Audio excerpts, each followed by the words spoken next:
विद्यार्थी मित्रांनो, अ, आपलं परत एकदा आजच्या वेबिनारमध्ये सर्वांचं स्वागत करतो मी.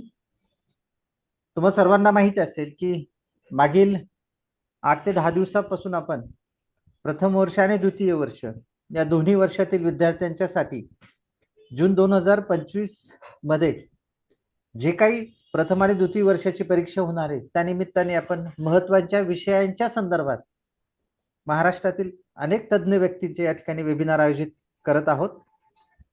यामधलं आजचं F5चं वेबिनार आपल्या समोर होणार आहे. माय फाउंडेशन अशोका मार्ग Nashik, DLED teachers educators forum Maharashtra आणि SK Somaiya junior college of education Mumbai यांच्या संयुक्त विद्यमाने आज विषय तज्ञ म्हणून प्राध्यापिका सौ नलिनी प्रधान या ठिकाणी आपल्या समोर उपस्थित झालेले आहात. मी आमच्या सगळ्यांच्या वतीने प्रथमतः त्यांचे या ठिकाणी स्वागत करतो. विशेष गोष्ट म्हणजे ज्या कॉलेजने आपल्याला ही लिंक झूम लिंक उपलब्ध करून दिलेली आहे त्या कॉलेजच्या प्राचार्या स्नेहल मॅम पण आज या ठिकाणी मला वाटतं वेबिनारला उपस्थित आहे. त्यांचं पण मी या ठिकाणी स्वागत करतो. आणि SK सोमय्याच कॉलेजमध्ये ज्या IT डिपार्टमेंटकडे काम करतात अशा नलिनी प्रधान आपल्या समोर या ठिकाणी उपस्थित झालेल्या आहात. विशेष म्हणजे त्यांचा मराठी इतिहास विषयांवरती प्रगल्भ असा गाढा अभ्यास आहे. ते दोन्ही विषय आपल्या विद्यार्थ्यांना या ठिकाणी शिकवत आहात. 25 वर्षापेक्षा जास्त अनुभव या विषयांचा त्यांना आहे. त्यामुळे जून 2025 रोजी जी काय तुमची परीक्षा होणार आहे त्या परीक्षेच्या संदर्भात निश्चित तुम्हाला उत्तम पद्धतीने या ठिकाणी मार्गदर्शन मिळणार आहे आणि त्याचा फायदा तुम्हाला परीक्षेमध्ये होणार आहे. परत एकदा मॅम तुमचं मी या ठिकाणी स्वागत करतो आणि विद्यार्थ्यांना सर्वांना विनंती करतो की आपण लक्षपूर्वक यांचं लेक्चर ऐका.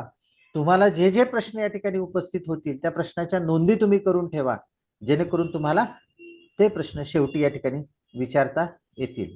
Thank you once again ma'am. Thank you and over to you. धन्यवाद सर. धन्यवाद सर. सुरुवात करण्यापूर्वी मी my foundation DLED English teacher educators forum याचे अध्यक्ष प्राध्यापक श्री शिवाजी शिंदे सर यांचे आभार मानते की ज्यांनी असा हा उपक्रम हाती घेतलाय की जेणेकरून आपल्या विद्यार्थ्यांना भविष्यात येणाऱ्या ज्या काही अडचणी आहेत पेपर सॉल्व्ह करताना तर त्या दूर व्हाव्यात आणि रिझल्ट चांगला लागावा. हा खूप सुंदर चांगला असा त्यांनी उपक्रम हाती घेतलाय. त्यामुळे धन्यवाद सर. यानंतर इथे आवर्जून उपस्थित असलेल्या आमच्या सोमय्या DLED कॉलेजच्या प्राचार्य श्रीमती स्नेहल खोडसे मॅडम यांचे मी आभार व्यक्त करते, कारण ते इतक्या उपक्रमशील अशा प्राचार्य आहेत का नेहमीच ते विद्यार्थ्यांना प्रोत्साहन देत असतात. विद्यार्थ्यांच्या अडीअडचणी याच्यामध्ये तर जात्याच लक्ष घालतात आणि कुठे समस्या येतात त्याच्या निराकरणासाठी नेहमी प्रयत्नशील असतात. तर त्यांच्याच पुढाकाराने हा उपक्रम आणि सरांच्या साथीने हा उपक्रम पुढे जातोय याचा खरंच आनंद आहे. यानंतर अगदी आवर्जून मला इथे उल्लेख करावा लागेल तो म्हणजे माझ्या सोमय्या विद्यापीठ विद्याविहार यांचा आणि त्याचे ट्रस्टी श्री सोमय्या सर यांचाही मी इथे उल्लेख करते की ज्यांच्या प्रोत्साहनामुळे आम्ही खूप चांगल्या प्रकारचे उपक्रम करतो आणि विद्यार्थ्यांच्या यशस्वीतेसाठी आमचे समीर सर तर नेहमीच झटत असतात. सगळ्या सोमय्यामधल्या सगळ्या सोयी सुविधा आम्हाला उपलब्ध करून देतात. त्यातलाच एक सोयी आणि सुविधांचा एक भाग म्हणजे IT डिपार्टमेंट कडून आम्हाला जी लिंक उपलब्ध केलेली आहे ती उपलब्ध लिंक ही जास्तीत जास्त वेळ ठरणारी आणि त्याचबरोबर जास्तीत जास्त विद्यार्थ्यांचा आवाका त्याच्यामध्ये सामावू शकेल अशा प्रकारची लिंक आम्हाला दिलेली आहे, म्हणजे झूमची अवेलेबिलिटी दिलेली आहे. त्यामुळेच आम्ही असे हे उपक्रम करत असतो, विद्यार्थ्यांपर्यंत पोहोचण्याचा प्रयत्न करत असतो. याशिवाय आमच्या सोमय्या परिवाराचे मी पुन्हा एकदा आभार मानते आणि आपण सुरुवात करूया. तर विद्यार्थी मैत्रिणींनो आणि मित्र फार कमी असेल, त्यामुळे सगळ्यांना पुन्हा एकदा नमस्कार आणि आपण आता आपल्या वेबिनारला सुरुवात करूया. F5 म्हणजे काय तर भाषा विषय आणि तोही मराठी. आता मराठी विषय आम्हाला चांगल्या प्रकारे येतोय, चांगल्या प्रकारे पेपर लिहिता येईल असा एक आपल्याकडे कॉन्फिडन्स असतो. पण हा आपला जेव्हा ओव्हर कॉन्फिडन्स होतो ना तेव्हा ओव्हर कॉन्फिडन्स मध्येच आपण कुठेतरी चुका करतो, तर त्या होऊ नयेत आणि आपल्याला भाषा विषयामध्ये जास्तीत जास्त मार्क्स मिळवता यावेत यासाठी प्रयत्न करूया. त्याचबरोबरीने इथे माझ्या काही इंग्लिश मिडियमच्या इंग्लिश माध्यमाच्या विद्यार्थिनी उपस्थित आहेत. त्यांच्या बऱ्याचशा शंका आहेत. त्यांना मराठी भाषा ही जरा थोडी अवघडच जाते, पेपर लिहिताना बऱ्याचशा समस्या येतात. तर यासाठी जाणीवपूर्वक हाती घेतलेला उपक्रम आहे आणि इथे बऱ्याच गोष्टी मी उलगडून सांगणार आहे. तुम्ही लक्षपूर्वक ऐकाल आणि आवश्यकता वाटेल तिथे तुम्ही स्क्रीनशॉट सुद्धा काढाल, जेणेकरून तुम्हाला त्याचा भविष्यामध्ये उपयोग होईल परीक्षेसाठी. फार थोड्या दिवसांवर परीक्षा आलेली आहे, त्यामुळे तुम्ही सजगतेने स्मार्टली अभ्यास करणं आवश्यक आहे. तर त्या दृष्टीने आपण विचार करूया. तर सगळ्यांनी मराठी भाषा अ, प्रथम आणि तृतीय भाषा याचा अभ्यास सुरू केला असेलच असं गृहीत धरून मी वेबिनारला सुरुवात करते.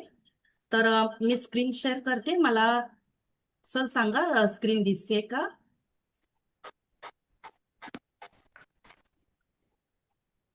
दिसेल सर स्क्रीन?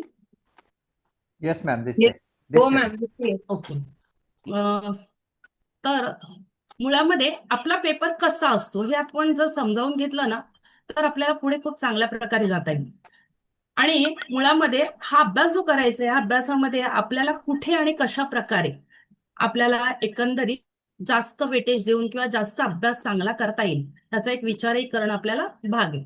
तर इथे बघाल तुम्ही, अं, आपल्या ह्या मराठीच्या पेपरचा एकंदरीत घटकानुसार आपण कशी गुण विभागणी आहे ही आपण केलेली आहे.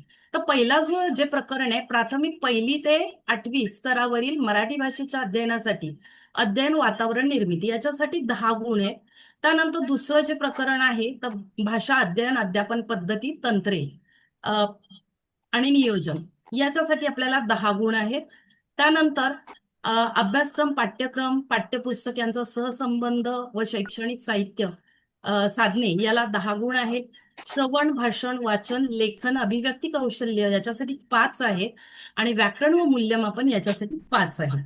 तुम्ही जर बघाल तर एकंदरीत 5 प्रकरणं आहेत आणि या 5 प्रकरणांचा आपल्याला अभ्यास करायचा आहे. त्यापैकी पहिल्या 3 प्रकरणांना 10 गुण आहे प्रत्येकी आणि नंतरची 2 प्रकरणं जी आहेत, श्रवण भाषण वाचन लेखन अभिव्यक्ती कौशल्य याला 5 गुण दिलेले आणि व्याकरणासाठी आणि मूल्यमापनासाठी 5 गुण दिलेले.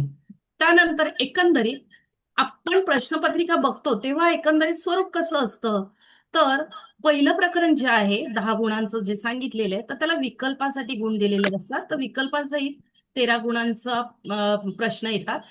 त्यानंतर दुसऱ्या प्रकरणावर आपल्याला 14 गुण विकल्पासहित म्हणजे एक्स्ट्रा काही प्रश्न देऊन आपल्याला ते प्रश्न आलेले असतात. त्यानंतर अभ्यासक्रम पाठ्यक्रम पाठ्यपुस्तक यांचा सहसंबंध याच्यासाठी 13 गुण दिलेले आहेत. त्यानंतर श्रवण भाषण वाचन लेखन अभिव्यक्ती कौशल्य आणि व्याकरण व मूल्यमापन यांच्यासाठी प्रत्येकी 5-5 गुण दिलेले आहेत. तर एकंदरीत जर आपण ही अशी म्हणजे प्रकरण वाईज जर त्याची जर विभागणी पाहिली तर अशा प्रकारे आपल्याला दिसून येईल. आता हे प्रश्न नेमके कसे असतात, तर काही प्रश्न ज्ञानात्मक असतात. तर ज्ञान म्हणजे काय, तर तुम्हाला जे माहिती आहे ते जसं तसं उत्तर तुम्ही लिहिणं.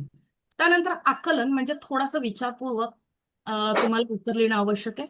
उपयोजनामध्ये तुम्ही जे तुम्हाला आकलन झालेलं आहे त्याचा तुम्ही कशा प्रकारे वापर केला हे स्पष्ट करणे याला उपयोजन म्हणतात. आणि कौशल्य, इथे जरा स्पेलिंग मिस्टेक झाली आहे, कौशल्य. तर कौशल्यामध्ये तुम्ही एखादा म्हणजे जे काही येत आहे ते तुम्ही सिद्ध करून घेणे. म्हणजे उदाहरणार्थ तुम्हाला, संविधानानुसार चाचणी तयार करणं किंवा तुम्हाला नियोजन तयार करणं, हे सगळे अशा प्रकारचे प्रश्न कौशल्यामध्ये येतात. तर प्रश्नपत्रिकेमध्ये 8 मार्क हे ज्ञानावर असतात, आकलनावर 12 असतात आणि उपयोजनावर 16 असतात आणि कौशल्यावर आधारित 4 गुणांचा प्रश्न येतो. अशा प्रकारची आपली 40 गुणांची प्रश्नपत्रिका असते. यानंतर जर प्रश्न वाईज जर बघितलं प्रश्नानुसार, तर 8 मार्कांचे हे वस्तुनिष्ठ प्रश्न असतात. त्यांना प्रत्येकी 1-1 गुण असतो. आणि जर तुम्ही चांगल्या प्रकारे अभ्यास केलेला असेल ना, तर ह्या 8 गुण हे तुमच्या हातचे असतात. त्याच्यामध्ये कोणीही काटछाट करू शकत नाही. उत्तर जर बरोबर लिहिलं तर पैकीच्या पैकी गुण मिळत असतात. त्यामुळे इथे तुम्हाला 8 गुण सहजगत्या मिळवता येणं शक्य आहे. जर चांगल्या प्रकारे सगळ्या प्रकरणांचा नीट अभ्यास केला ना, सहजपणे 8 मार्क्स तुम्हाला मिळतील. या प्रश्नामध्ये मात्र विकल्प नसतो. आता दुसरा प्रश्न जो असतो ना, तो लघुत्तरी असतो आणि इथे 4 प्रश्न दिलेले असतात. लघुत्तरी, आणि ते प्रत्येकी 2-2 गुणांसाठी असतात. असे म्हणून एकत्रित 8 गुणांचा हा दुसरा प्रश्न असतो. याच्यामध्ये सुद्धा विकल्प दिलेले नसतात. तर 2-2 गुणांच्या प्रश्नांची उत्तरं तुम्हाला लिहायची असतात. तर प्रत्येकी तुम्हाला एका प्रश्नासाठी तुम्हाला 4 मुद्दे तरी व्यवस्थित तुम्ही लिहिणं आवश्यक आहे. त्यानंतर तिसरा प्रश्न जो आहे लघुत्तरीचा आहे, आणि याच्यामध्ये 4 प्रश्न असतात. प्रत्येकी 3 गुणांसाठी हा प्रश्न असतो. 12 गुणांचा टोटल प्रश्न असतो. म्हणजे जर बघाल तर इथे प्रत्येक प्रश्नाला 3 गुण आणि याला विकल्प दिलेले असतात. म्हणजे विकल्पासहित 6 प्रश्न असतात. म्हणजे 2 विकल्पाचे प्रश्न असतात, हे लक्षात घ्या. त्यानंतर प्रश्न चौथा जो आहे हा जो असतो याच्यामध्ये 3 दीर्घोत्तरी प्रश्न विचारलेले असतात आणि याला अ, एक विकल्प दिलेला असतो. म्हणजे असे 4 विकल्पासहित प्रश्न असतात आणि प्रत्येकी याला 4 गुण असतात. असा हा टोटल म्हणजे एकूण हा 12 गुणांचा प्रश्न आहे. तर अशा प्रकारे 40 गुणांची ही प्रश्नपत्रिका तुमच्या समोर ठेवलेली आहे. आता साधारणपणे प्रश्नपत्रिका नेमकी कशी असते, त्याचं स्वरूप कसं असतं, तर हे तुम्ही अ, ह्या पुढच्या स्लाइडवर बघाल.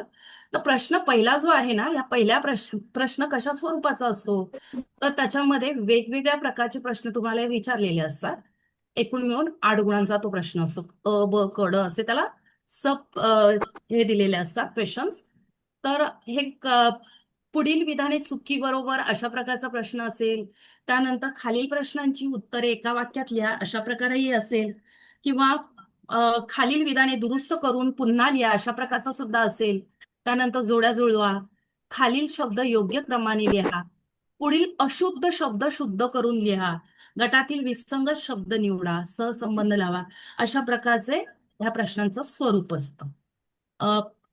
विद्यार्थी मैत्रिणींनो, यानंतर तुम्ही जर बघाल तर प्रश्न दुसरा जो आहे, या दुसऱ्या प्रश्नामध्ये बघा, मी जसं सांगितलं त्याप्रमाणे हे 4 प्रश्न आहे आणि ह्या 4 प्रश्नांना विकल्प नाहीये आणि त्यांची उत्तरं 60 ते 80 शब्दांमध्ये लिहायचे.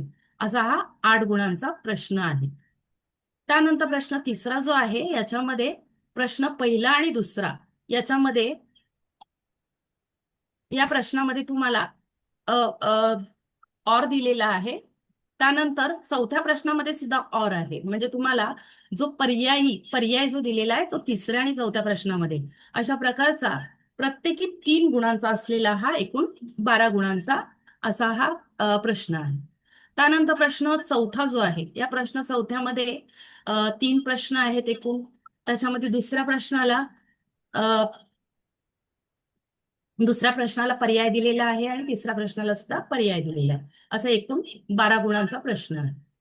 तर आता आपल्याला हे बघायचं आहे का आपण प्रश्नपत्रिका पाहिली, पण आपल्याला नेमकं काय आहे प्रश्नपत्रिकेत हे आपल्याला कळलं पाहिजे. तर यासाठी आपल्याला पहिल्यांदा युनिट माहिती असली पाहिजे. सगळ्यांना विनंती आहे का स्क्रीनवर स्क्रॅच करू नका कोणी प्लीज.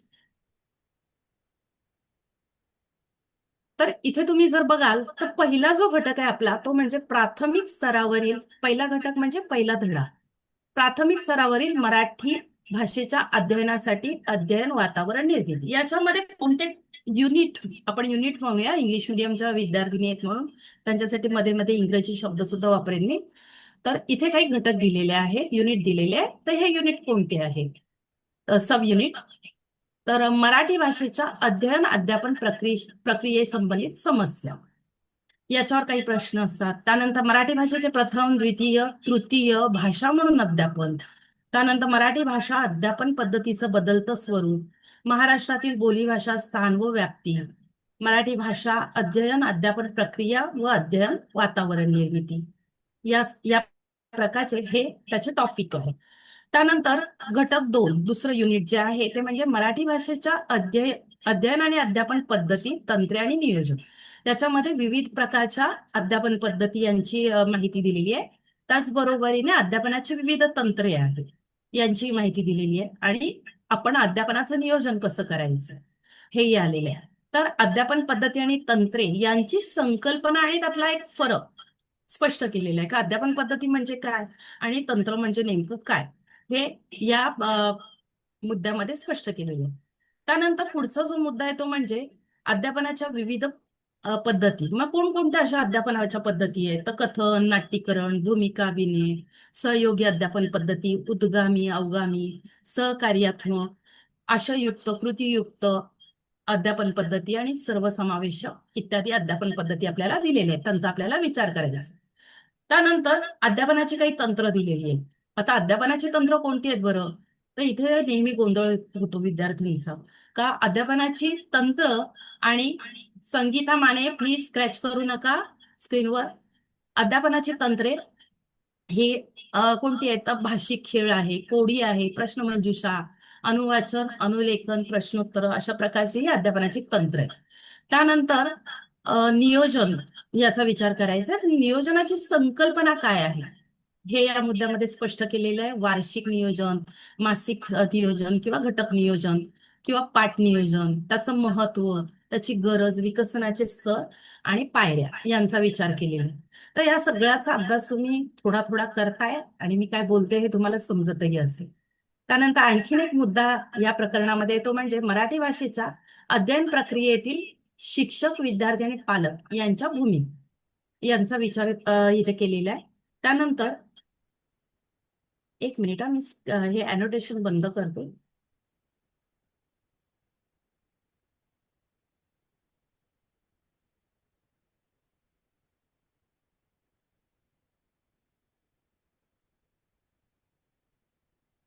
हा,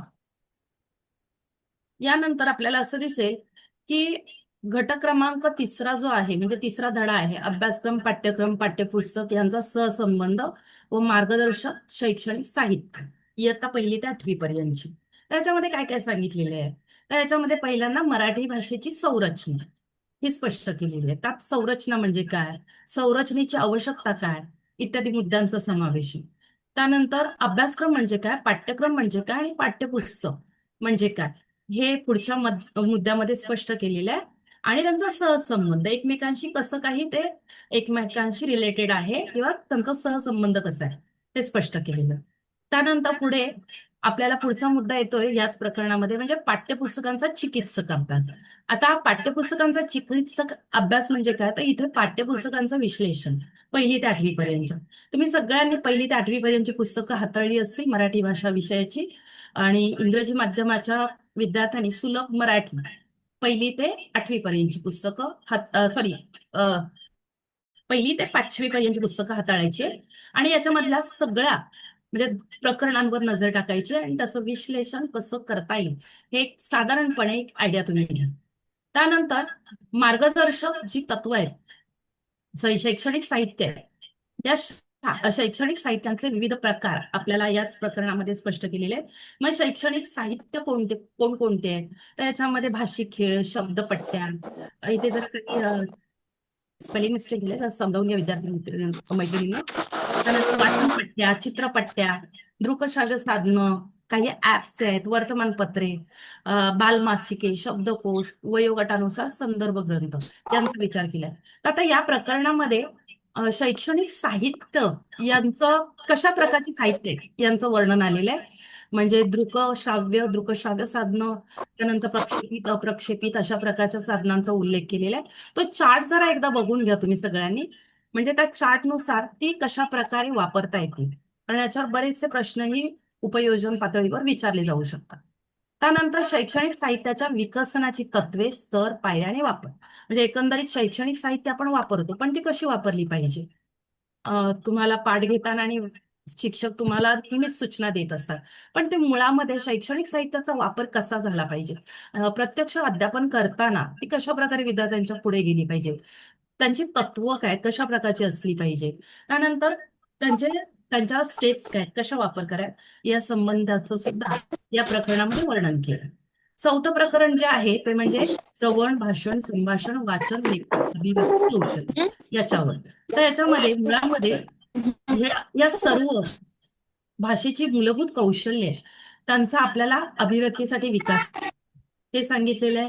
तर त्यानंतर मराठी भाषेतील भाषिक क्षमता आहे त्या जर प्राप्त करायच्या झाल्या तर आपल्याला कशा प्रकारे ते त्यांची तत्व त्यांची पुस्तक आहे ती जाणून घेतली पाहिजे हे यात सांगितलेलं आहे. त्यानंतर आपल्याला भाषिक कौशल्यांमध्ये वाचन आणि लेखन हे कौशल्य जे आहे हे कौशल्य विकसित करण्याच्या दृष्टीने त्याच्या अध्यापन पद्धती कोणत्या आहेत, वाचनाच्या अध्यापन पद्धती कोणत्या आहेत, लेखनाच्या अध्यापन पद्धती कोणत्या आहेत, तर या प्रकरणात सांगितली. याशिवाय काही तंत्र आहेत, त्या तंत्रांचा जो संशोधनात्मक अभ्यास केला गेलेला आहे त्याचाही विचार इथे केलेला आहे. त्यानंतर उत्तम वाचनाचे निकष, वाचनाचा वेग किती असला पाहिजे, वेगवान वाचनाचं तंत्र कोणतं असलं पाहिजे, आणि वाचक अध्यापनाची प्रतिमानं कोणती आहेत, याचा विचार केलेला आहे. म्हणजे या सगळ्याचा आपल्याला थोडक्यामध्ये अभ्यास केला पाहिजे. त्यानंतर मराठी भाषा विषयाची प्रयोगशाळा, याचाही विचार आपल्याला करायचा आहे का ती कशी असेल, त्याचा कसा वापर होतो. त्यानंतर 5वं प्रकरण जे आपलं आहे ना ते म्हणजे व्याकरण आणि मूल्यमापनावर. मुळामध्ये व्याकरण म्हणजे काय आणि व्याकरणाचं आपल्याला मराठी भाषेमध्ये महत्व काय आहे आणि तो कसं वापर केला पाहिजे, याचाही विचार करणं आवश्यक आहे. त्यानंतर व्याकरणाचे घटक जे आहेत, व्याकरणाचा अभ्यास करताना आपण शब्दाधारित व्याकरण आणि वाक्याधारित व्याकरण याच्यावर करतो. शब्दाधारित व्याकरणामध्ये आपण नामाची वेगवेगळी रूपं आहेत, या रूपांचा, शब्दांच्या रूपांचा विचार करतो. त्यानंतर विविध अशा प्रकारच्या ह्या शब्दांचा विचार करून आपण व्याकरण शिकत असतो. त्यानंतर वाक्याधारित बघत असताना वाक्यांचे प्रकार आहेत, संयुक्त वाक्य, केवल वाक्य वगैरे, मिश्र वाक्य यांचा विचार करतो. त्यानंतर वर्गाध्यापनात व्याकरण शिकवण्याच्या पद्धती, तुम्ही असा प्रश्न येऊ शकतो का व्याकरण शिकवत असताना कोणत्या अध्यापन पद्धतीचा वापर कराल, किंवा वर्गामध्ये व्याकरण शिकवत असताना तुम्ही रचनात्मक पद्धतीने कशा प्रकारे व्याकरण शिकवाल, अशा प्रकारचे प्रश्न याच्यावर येऊ शकतात. तर त्याचाही आपल्याला विचार करायचा. त्यानंतर मूल्यमापनाच्या विविध पद्धती, जेव्हा आपण विद्यार्थ्यांचं आपण मूल्यमापन करत असतो, साईडचा आवाज शक्य नाहीये कारण माझ्याकडे बिलकुल आवाज नाहीये, बाकी इतर विद्यार्थ्यांकडून आवाज येत असेल. ज्यांचा माईक ऑन आहे त्यांनी प्लीज म्यूट करा. मूल्यमापनाची खूप विविध आवाज कट पद्धती, होते, म्यूट करायला सांगा. आकारिक आणि संकलित या प्रकारच्या मूल्यमापनाच्या विविध पद्धती यांचा विचार केलेला आहे. त्यानंतर आपल्याला बघायचंय संविधान तक्ता, प्रश्नपत्रिका, नमुना उत्तरपत्रिका आणि गुणगान योजना. आता इथे माझ्या इंग्लिश मिडियमच्या विद्यार्थिनींसाठी मी तुम्हाला सांगेन की इंग्लिश मिडियमच्या विद्यार्थिनींना संविधान तक्ता म्हणजे त्या वेगळा गैरसमज करतात. संविधान म्हणजे कॉन्स्टिट्यूशन, आपलं संविधान या अर्थाने विचार करतात, तर याचा अर्थ होतो ब्ल्यू पेपर. तर या दृष्टीने ऑफ पाहिजे म्हणजे त्यांना जाऊन आपल्याला जाऊन एक मिनिट मी अनम्यूट करते जे कोणी बोलतात त्यांना. फोल्डर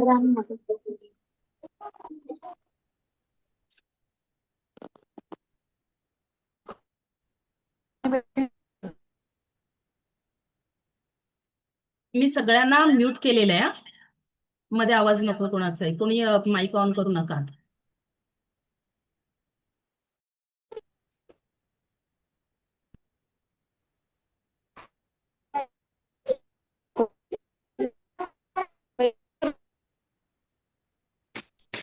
नेट मागो काय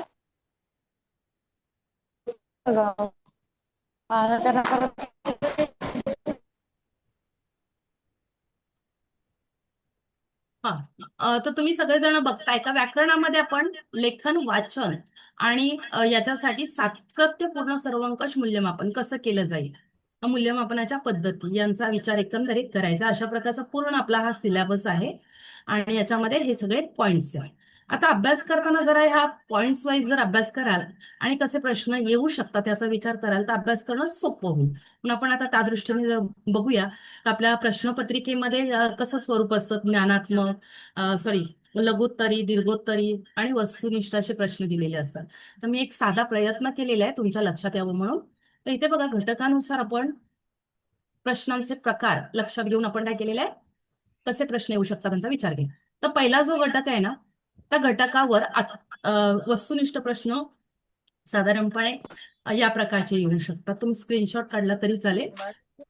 का भाष हा कोणत्या भाषेतील मूळ धातू आहे, त्यानंतर खाली विधाने चुकी बरोबर, अशा प्रकारचे प्रश्न येतात. तर लघुतरी प्रश्नांमध्ये काय आहे ना,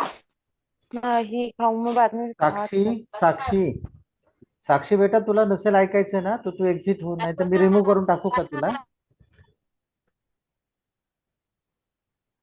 त्यानंतर ह्या घटक 1 वर जो प्रश्न येतो लघुत्तरी, तो म्हणजे अभ्यासपूर्वक कार्यक्रमातील उदासीनता कशी दूर करा.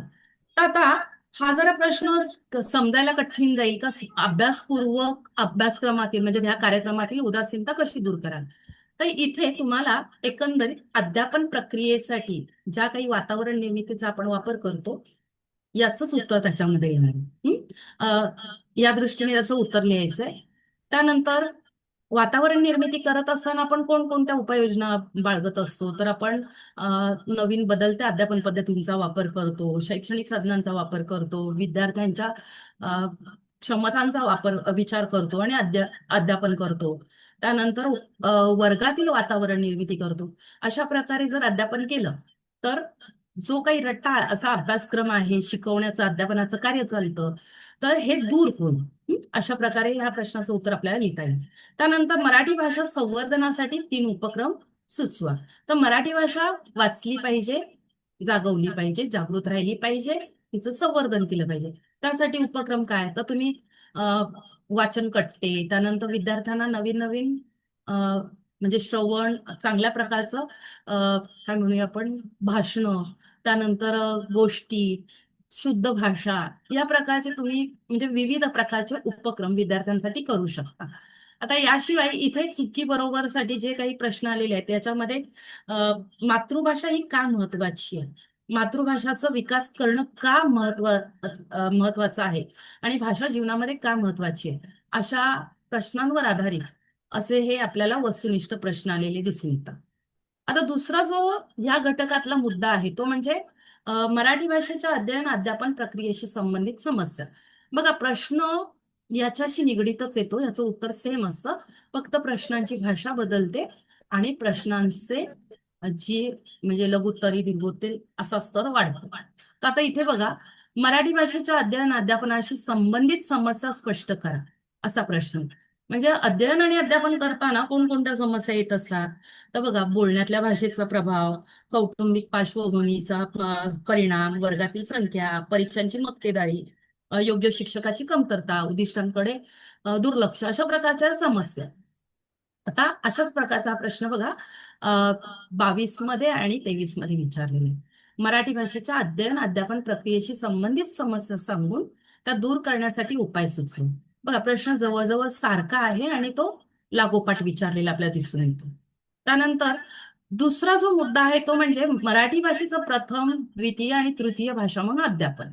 तर साधारणपणे प्रश्न कसे असतात का, मराठी भाषेचे अध्यापनाचे प्रथम भाषा म्हणून उद्देश सांगा, मराठी भाषेचे द्वितीय भाषा म्हणून उद्देश सांगा किंवा तृतीय भाषा म्हणून उद्देश सांगा. 2 मार्कांसाठी हा गुण येतो. त्यानंतर शिक्षणाचं प्रभावी माध्यम मातृभाषाच का, ते स्पष्ट करा. आता इथे मातृभाषेचं महत्व इथे स्पष्ट करणं आवश्यक आहे आणि द्वितीय भाषा किंवा तृतीय भाषा म्हणून आपण मराठीचं अध्ययन का करणं आवश्यक आहे, हे उद्देशच झालेले आहेत. तर अशा प्रकारचे सुद्धा प्रश्न येऊ शकतात. त्यानंतर मराठी भाषा अध्ययन अध्यापन प्रक्रिया व अध्ययन वातावरण निर्मिती, म्हणजे वर्गातील वातावरण निर्मिती कशी कराल याच्यावरच आधारित हा प्रश्न आहे. बघा, आधी पण येऊन गेलेला आहे. आता तुम्ही वर्गामध्ये वातावरण निर्मिती कशी कराल किंवा वातावरण निर्मिती म्हणजे काय किंवा अध्ययन अध्यापनाचा वातावरणाचा चांगला प्रभाव अध्यापनावर किंवा अध्ययनावर कसा दिसून येतो, अशा प्रकारचे प्रश्न विचारले जातात आणि त्याला 2 गुणांचे हे विचारलेले आहेत. तोच प्रश्न पुन्हा भाषा बदलून 4 गुणांचाही विचारलेला आहे. तुम्ही जर बघाल तर 2023 मध्ये हा बऱ्याच म्हणजे विचारलेला आपल्याला दिसतोय. त्यानंतर दुसरा घटक म्हणजे दुसरा धडा, या दुसऱ्या धड्यावर कोणत्या आणि कशा प्रकारचे प्रश्न येतात, तर मराठी भाषेच्या अध्ययन अध्यापन पद्धती, तंत्रे आणि नियोजन. आता मराठी भाषेच्या अध्ययन अध्यापन पद्धती कोणत्या आहेत, तर सगळ्यांनी आधी विचारताना बघा, कथन, त्यानंतर व्याख्यान, मला माहिती आहे नाट्यीकरण, या आपल्या अध्यापन पद्धती आहेत. त्यानंतर सहकार्यात्मक शिक्षण गटपद्धती आहे, त्यानंतर भूमिका पालन, अशा विविध अध्यापन पद्धती आहेत आपल्या. त्यांचा तुम्ही विचार करायचा आहे आणि ह्या अध्यापन पद्धती कशा राबवल्या जातात, त्याच्या मर्यादा कोणत्या आहेत, त्यांचे गुण कोणते आहेत आणि वैशिष्ट्य कोणते आहेत, असा या प्रकरणामध्ये अभ्यास कराल ना, तर सहजपणे तुम्हाला कोणत्याही प्रकारच्या प्रश्नांची उत्तरं सहजपणे तुम्हाला लिहिता येतील. तर बघा इथे पहिल्यांदाच प्रश्न आहे तो म्हणजे पद्धती आणि तंत्र ही कोणती आहे, म्हणजे त्यांचा फरक स्पष्ट करा. तर नेमकं अध्यापन पद्धती कशाला म्हणतात आणि तंत्र कशाला म्हणतात, हाच फरक विचारलेला आहे. त्यानंतर बघा ह्या सगळ्या अध्यापन पद्धती आहे आणि त्याच्यावर जसं मी तुम्हाला सांगितलं त्याप्रमाणे हे प्रश्न आलेले आहे. थोडेसे भाषा बदललेली आहे पण प्रश्नांचं स्वरूप मात्र सारखं आहे. तर आपल्याला हा प्रश्न कोरिलेशनने सुद्धा येईल. बघा जसं बोली भाषेतील भाषिक नमुन्याच्या सादरीकरणासाठी कोणत्या अध्यापन पद्धतीचा वापर करा. बघा बोली भाषेशी संबंधित सुद्धा आलेलं आहे आणि इथे तुम्हाला कशा पद्धतीने सादर कराल तर अध्यापन पद्धती सुद्धा विचारलेली आहे, म्हणजे उपयोजन पातळीवरचं आहे. त्यानंतर तुम्हाला कसा प्रभावीपणे वापर कराल, उपयोजनात्मक आलेले आहे, नाट्यीकरण पद्धतीची वैशिष्ट्ये मर्यादा, अशाच प्रकारे प्रत्येक पद्धतीविषयी तुम्हाला विचारलं जाऊ शकेल. तर साधारणपणे त्याचा एक आढावा घ्या. अध्यापन पद्धती कोणकोणत्या आहेत, त्यांची वैशिष्ट्य काय, त्यांच्या मर्यादा कोणत्या आहेत आणि त्या कशा वापराल याचा विचार कराल तर दीर्घोत्तरी प्रश्न सुद्धा सहजपणे तुम्हाला लिहिता येईल. आणि जर तो प्रश्न चांगल्या प्रकारे कराल तर त्याच्यावर आधारित तुम्हाला म्हणजे वस्तुनिष्ठ प्रश्नांची उत्तर सुद्धा सहज देता येतील. बघा मी मगाशी सांगितलं त्याच प्रकारचे हे सगळे प्रश्न दिलेले आहेत. उपयोजन पातळीवरचे सुद्धा आहेत, आकलनपर आहेत, अशा प्रकारचे हे प्रश्न विचारलेले आहेत.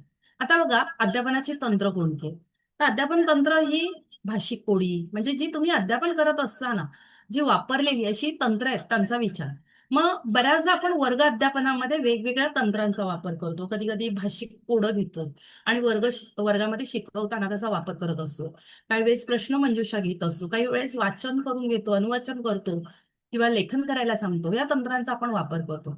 मग आपण बऱ्याचदा ही तंत्र वापरतो, मग असा उपयोजन पातळीवर सुद्धा प्रश्न येऊ शकेल तर तुम्ही कशा प्रकारे भाषिक खेळांचा वापर केलात ते तुम्ही लिहा किंवा कोड्यांचा कसा वापर केलात अध्यापन करताना ते तुम्ही लिहा. तर अशा प्रकारचे प्रश्न उपयोजन पातळीवर येऊ शकतील. जसं तुम्हाला इथे फॉर एक्झाम्पल 23 मध्ये आलेला प्रश्न दिलेला आहे जो 3 गुणांसाठी आहे. तर आणखीन एक महत्वाची गोष्ट सांगते का 3 गुणांचे जेव्हा प्रश्न येतात किंवा 2 गुणांचे कोणतेही प्रश्न येऊ, तुम्ही प्रश्नाची सुरुवात म्हणजे ही प्रस्तावना एका वाक्यामध्ये प्रस्तावना करा आणि त्यानंतर मुख्य मुद्दा लिहा आणि त्यानंतर समारोपात्मक एक वाक्य असं लिहा. तर अशा प्रकारे तुम्ही अध्यापन तंत्र, त्यांचे प्रकार आणि कोणत्याही 2 तंत्रांचा कसा वापर केला हे थोडक्यात तुम्ही लिहा. 3 गुणांचा हा प्रश्न विचारलेला आहे 2023 ला. त्यानंतर नियोजनावर काही प्रश्न आलेत. नियोजन म्हणजे काय, नियोजनाची संकल्पना स्पष्ट करा. त्यानंतर वार्षिक नियोजन, मासिक नियोजन, घटक नियोजन, पाठ नियोजन म्हणजे काय, त्यांचं महत्व काय आणि त्यांची गरज काय, तसंच ते कशा प्रकारे तुम्ही म्हणजे पाठ नियोजन कराल, घटक नियोजन कराल, अशा प्रकारचे हे प्रश्न त्याच्यावर आलेले असतात. जसं चुकी बरोबर मध्ये आलेला आहे, स्वाध्याय हा अध्यापनाचा भाग आहे. म्हणजे बघा या स्टेपवर सुद्धा तुम्हाला वस्तुनिष्ठ प्रश्न येऊ शकतात. लघुत्तरीमध्ये बघा का वार्षिक नियोजनाची उपयुक्तता विचारलेली आहे. त्यानंतर पुढचा जो प्रश्न आहे तो ज्ञानरचना पद्धतीने तुम्ही नमुना पाठ तयार करा. तर तुम्ही सगळ्यांनी हा प्रश्न अतिशय सोपा तुम्हाला जाईल कारण तुम्ही सगळ्यांनी पाठ टाचण केलेले आहे, लेसन घेतलेले आहे, त्यामुळे तुम्हाला चांगल्या प्रकारे आराखडा लिहिता येईल. आणि पाठ टाचण का करावं त्याचा अनुभव तर तुम्ही घेतलेला आहे, त्यामुळे तुम्हाला त्याचं महत्व सुद्धा स्पष्ट करता येईल. म्हणजे ह्या टॉपिकवर अशा प्रकारचे प्रश्न विचारले जाऊ शकतात. म्हणजे कधीतरी तुम्हाला घटक नियोजनाचे मुद्दे विचारतील, वार्षिक नियोजनाचा आराखडा तयार करा, अशा प्रकारचा प्रश्न कौशल्यावर आधारित वगैरे येऊ शकेल. तर अशा प्रकारचे प्रश्न ह्या मुद्द्यावर येत असतात. त्यानंतरचा पुढचा जो मुद्दा आहे तो म्हणजे मराठी भाषेच्या अध्ययन प्रक्रियेमध्ये शिक्षक आणि विद्यार्थी व पालक यांच्या भूमिका. म्हणजे तुम्ही अध्ययन किंवा अध्यापन करताय तर शिक्षक म्हणून तुमची भूमिका कोणती असेल किंवा विद्यार्थी म्हणून तुमची भूमिका कोणती असेल आणि पालक म्हणून तुम्ही आपल्या पाल्याचा मातृभाषेचा विकास कसा कराल, अशा प्रकारचे प्रश्न विचारले जातात. बघा इथे समोर तुम्हाला दिसत आहे का 2022-23 मध्ये अशा प्रकारचे बरेच प्रश्न आलेले आहेत. का आता मराठी भाषा संवर्धनासाठी तुम्ही केलेले उपक्रम, अशा प्रकारचाही प्रश्न आलेला आहे इथे. त्यानंतर मातृभाषेचा अभिमान का असावा मराठी भाषा शिक्षकाला, जर भाषा शिक्षकाला अभिमान असेल तरच तो विद्यार्थ्यांमध्ये रुजू शकेल ना. अशा प्रकारचा प्रश्नाचं उत्तर लिहायचंय. सॉरी. आणखीन एक महत्वाचं तुम्हाला सांगायचंय का बऱ्याचदा अशा प्रश्नांची उत्तर आहेत ना विद्यार्थिनी पॅरेग्राफ वाईज लिहितात, म्हणजे पूर्णपणे पॅरेग्राफ लिहितात. एक मिनिट. तर तसं न करता तुम्ही मुद्दे लिहा.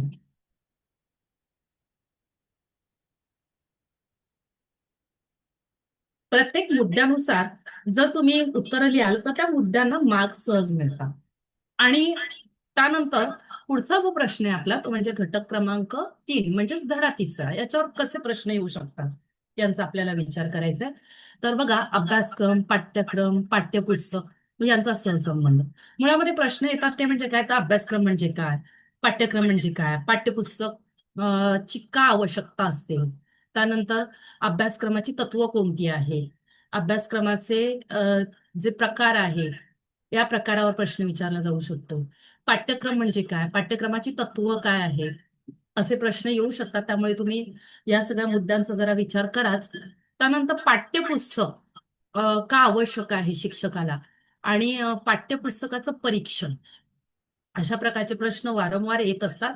तर इथे काही प्रश्न मी दिले आहेत, पण याच्या व्यतिरिक्त सुद्धा विचारले गेलेले आहेत. जसे मी मुद्दे सांगितले, जसं तुम्हाला सांगितलं जाईल का अ, म्हणजे ह्या पाठ्यक्रमाची, पाठ्यपुस्तकाची उद्दिष्ट सांगा. त्यानंतर पाठ्यपुस्तकाचं परीक्षण करा. अशा प्रकारचे सुद्धा प्रश्न येऊ शकतात. म्हणजे कोणत्याही इयत्ता 1ली ते 5वी पर्यंतच्या पाठ्यपुस्तकाचं परीक्षण तुम्हाला येईल. तर परीक्षण करत असताना तुम्ही अंतरंग आणि बहिरंग या मुद्द्यांच्या आधारे परीक्षण करायचे. किंवा योग्य उत्तम अशा पाठ्यपुस्तकाचे निकष कोणते, तर अशा प्रकारचे प्रश्न येऊ शकतात. त्यानंतर मराठी भाषेची संरचना, अत्यंत महत्वाचा असा प्रश्न आहे, का संरचनेची शिक्षकाला आवश्यकता असते किंवा अध्यापन करताना आपल्या संरचना शिक्षकाला माहीत असणं आवश्यक आहे. तर यानुसार हे प्रश्न आहे. बऱ्याचदा भाषेची संरचना तयार करा अशा प्रकारचा जर प्रश्न असतो, तर आपण मराठी विषयाची संरचना ही म्हणजे आपण ज्ञान आकलन पहिली सॉरी ह्याच्यावरही करत असतो इयत्तानुसार. त्याचबरोबरीने आपण साहित्य प्रकारानुसार सुद्धा करत असतो. आता साहित्य प्रकारानुसार केलेली संरचना ही फ्लो चार्टद्वारे केली जाते. तर काही वेळेस वर्तुळाकार रचनेने सुद्धा ही संरचना करण्यात येते. तुम्हाला पाठ्यपुस्तकात दिलेली आहे. तुम्ही जे कोणतं पुस्तक वापरत असाल तर त्या संरचना नीट चांगल्या प्रकारे बघून ठेवा. जेव्हा साहित्य प्रकारानुसार विचारली जाते ना, तेव्हा बऱ्याचशे विद्यार्थी हे फार गोंधळ घालत असतात. तर साहित्य प्रकाराने करत असताना गद्य, पद्य, व्याकरण आणि लेखन या 4 मुद्द्यांच्या आधारे गद्याचे जे प्रकार आहेत, उपप्रकार, आणि त्या प्रकारांचे उपप्रकार, अशा प्रकारे तुम्ही ही संरचना, त्याचा ढाचा करायचा आहे. तुम्हाला गुण किती दिलेले आहेत त्याच्यानुसार. आता शिक्षकांना का उपयोग आहे अशा प्रकारचे सुद्धा प्रश्न विचारले जाऊ शकतात. तर अशा प्रकारे संरचनेवर प्रश्न येतात. त्यानंतर पुन्हा एकदा मी तुम्हाला अभ्यासक्रम आणि पाठ्यक्रम यांच्याविषयी सांगितलेलं आहे. तर अशा प्रकारचेही प्रश्न येतात. त्यानंतर चिकित्सक अभ्यास करतो तेव्हा तुम्हाला सांगितले का बाह्यांग, अंतरंग यावर असे हे बरेचसे लघुतरी प्रश्न ह्या येत्या काही वर्षांमध्ये विचारले गेलेले आहेत. त्यामुळे जरा याचा विचार करून ठेवा तुम्ही. त्यानंतर शैक्षणिक साहित्य, जे मगाशी मी तुम्हाला सांगितलं का शैक्षणिक साहित्य व्यवस्थित फ्लोचार्टद्वारे तुम्ही शैक्षणिक साहित्यांचा एक आराखडा हा तयार करून घ्या आणि त्याच्याद्वारे कशा प्रकारे ती वापरली जातात, त्यांचा उपयोग काय आहे हे नजर टाका. आणि तुम्ही अध्यापन करताना हे कसं वापराल, त्याचं महत्व काय आहे, भाषिक कळांचा कसा वापर केला, चित्रपट्ट्या कशा वापरल्यात, इयत्ता 2रीचं अध्यापन करताना तुम्ही चित्रपटांचा कसा वापर केलात. किंवा असाही प्रश्न येईल तुम्हाला का तुम्ही कोणकोणत्या ऍप्सचा वापर करून अध्यापन केलं. तर तुम्हाला जे एज्युकेशनल किंवा जे शैक्षणिक असे हे ऍप्स आहेत त्यांची नावं माहिती असली पाहिजेत. किंवा ब्लॉग्स जे आहेत त्या ब्लॉग्सची नावं माहिती असली पाहिजे, त्यांचा वापर कसा केला ते लिहिता आलं पाहिजे. किंवा तुम्हाला स्लाइड्स बनवायला सांगितल्या जाऊ शकतात का तुम्ही स्लाइड्स बनवा, अशा प्रकारचं तुमचे कौशल्यावर आधारित सुद्धा प्रश्न येऊ शकतात. त्यानंतर शब्दकोशांचा वापर कसा केलात अध्यापन करताना, म्हणजे ह्या सगळ्या शैक्षणिक साहित्यांचा वापर आपण कसा करू याच्यावर आधारित सुद्धा तुम्हाला प्रश्न येऊ शकतात. त्यानंतर शैक्षणिक साहित्याच्या विकसनाची तत्व, स्तर, पायऱ्या आणि वापर. तर आता ही शैक्षणिक साहित्य कसे वापरायचे, मग अशी मी तुम्हाला सांगितलं त्याप्रमाणे. तर वापर करत असताना शैक्षणिक साहित्य आपलं कसं असलं पाहिजे, तर सोप्या म्हणजे थोडक्यात सांगेन ते सहजगत्या हाताळता आलं पाहिजे, हँडी असलं पाहिजे. त्याचबरोबरीने ते विद्यार्थ्यांना आकर्षित करून घेणारं असलं पाहिजे, तर इत्यादी अशी ही त्याची तत्व आहेत. तर या दृष्टिकोनातून ही शैक्षणिक साहित्य आणि त्यांचा वापर कसा करू यावर प्रश्न असतात. त्यानंतर काही प्रक्षेपित आणि अप्रक्षेपित शैक्षणिक साधने आहेत. प्रक्षेपित म्हणजे काय, तर आणि अप्रक्षेपित म्हणजे काय, ह्या डेफिनेशन बघून घ्या. म्हणजे काही आपण इलेक्ट्रिसिटीद्वारे वापरतो, काही आपण दृकश्राव्य साधनं यांच्या माध्यमाने सुद्धा आपण वापरू शकतो. तर अशा प्रकारे साधनांचा जर चार्ट लक्षात आणाल तर तुम्हाला लक्षात येईल का कशा प्रकारची साधनं आहेत आणि या साधनांचा आपण वापर कसा करू शकतो. तर या पद्धतीने तुम्हाला शैक्षणिक साधनांचा विचार करायचा आहे आणि या प्रकारे त्याच्यावर प्रश्न येऊ शकतात. आता यानंतर घटक चौथा जो आहे, जो 5 गुणांसाठी आहे असं मी तुम्हाला सांगितलं. तर याच्यामध्ये श्रवण, भाषण, संभाषण, वाचन, लेखन, अभिव्यक्ती, कौशल्य याच्यावर आधारित असा हा पूर्ण घटक आहे, धडा आहे. तर याच्यावर श्रवणाची उद्दिष्ट, भाषणाची उद्दिष्ट, संभाषणाचे प्रकार असे काही प्रश्न येऊ शकतात. त्याचबरोबरीने अ, संभाषणाचे आपण जे काही निकष आहेत, तत्व आहेत, भाषणाची तत्व आहेत. अ, त्यानंतर श्रवणाचे प्रकार आहेत. श्रवण अ, योग्य त्या प्रकारे न होणे किंवा अक्षमता ज्या आहेत भाषणाच्या किंवा श्रवणाच्या, त्यांचाही आपल्याला विचार करायचा आहे. या मुद्द्यांकडे लक्ष द्याल तर तुम्हाला चांगल्या प्रकारे प्रश्नांची उत्तरं लिहिता येतील. तर इथे बघा, एक उदाहरणार्थ म्हणून दिलंय का भाषणाची कोणती उद्दिष्ट, 4 उद्दिष्ट लिहा. तशी श्रवणाची सुद्धा विचारली जाऊ शकतात. लेखनाची पण विचारली जाऊ शकतात किंवा वाचनाची सुद्धा. त्याचबरोबरीने तुम्हाला अ, भाषण चांगल्या प्रकारे करून घ्यायचं असेल तर कोणकोणत्या तत्वांचा, मुद्द्यांचा वापर कराल, अशा प्रकारचा सुद्धा प्रश्न येऊ शकेल.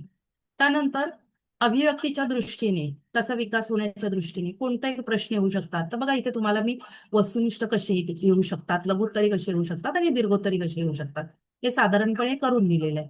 तर वाचन कौशल्य जर विकसित करायचं असेल तर कोणकोणते उपक्रम करता येतील वाचनासाठी, तर हे तुम्हाला लिहायचे आहेत. किंवा श्रवण क्षमता विकसन करण्यासाठी म्हणजे कोणकोणत्या बाबी कराल, तर त्यांना म्हणजे मुलांना लेटेस्ट साधनं ही ऑडिओ ऐकायला आवडतं किंवा चांगली ध्वनिमुद्रित ऐकायला आवडतात, तर त्यांचा वापर आपण करू.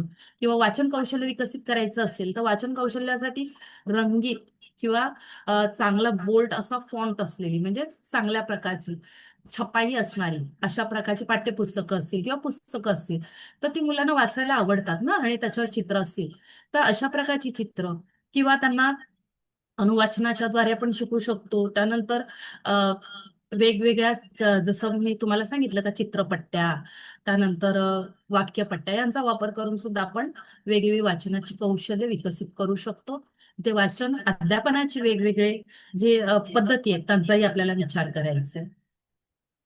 त्यानंतर ज्या समस्या येतात त्या समस्या संबंधी हा प्रश्न आहे. तर श्रवणातल्या ज्या समस्या येतात तर तुम्हाला सगळ्यांना माहिती आहे, अश्रवण, अपश्रवण, हं, आणि अश्रवण अशा प्रकारच्या समस्या आहेत. मग त्या जर दूर करायच्या असतील तर ह्या काही मानसिक समस्या असतात, काही शारीरिक समस्या असतात.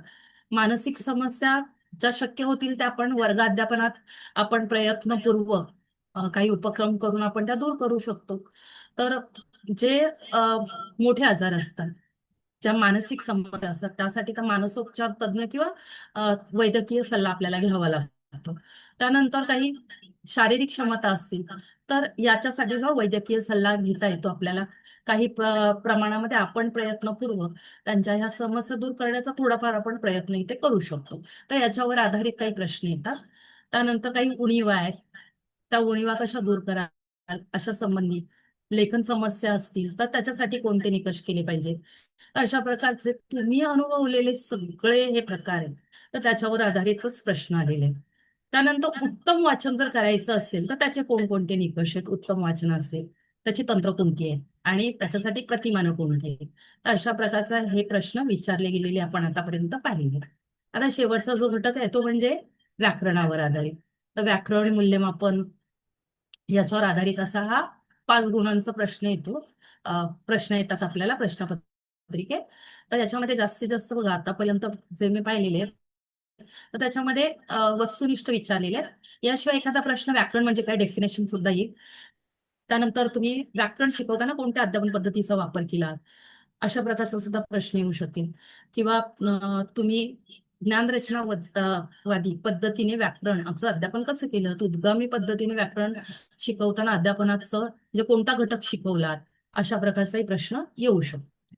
त्यानंतर व्याकरणाचे घटक मी तुम्हाला जे सांगितले ते व्याकरणाचे घटक शब्दाधारित आहेत, वाक्याधारित आहेत. तर शब्दाधारित कोणते आहेत आणि वाक्याधारित कोणते आहेत? आपल्या पाठ्यपुस्तकात खूप चांगल्या प्रकारे दिलेले आहेत.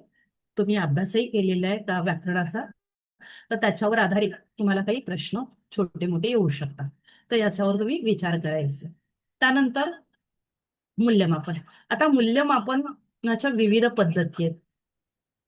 ह्याच्यामध्ये अकारिक, त्यानंतर सातत्यपूर्ण, सर्वंकष मूल्यमापन वगैरे या पद्धतींवर प्रश्न विचारले जातात.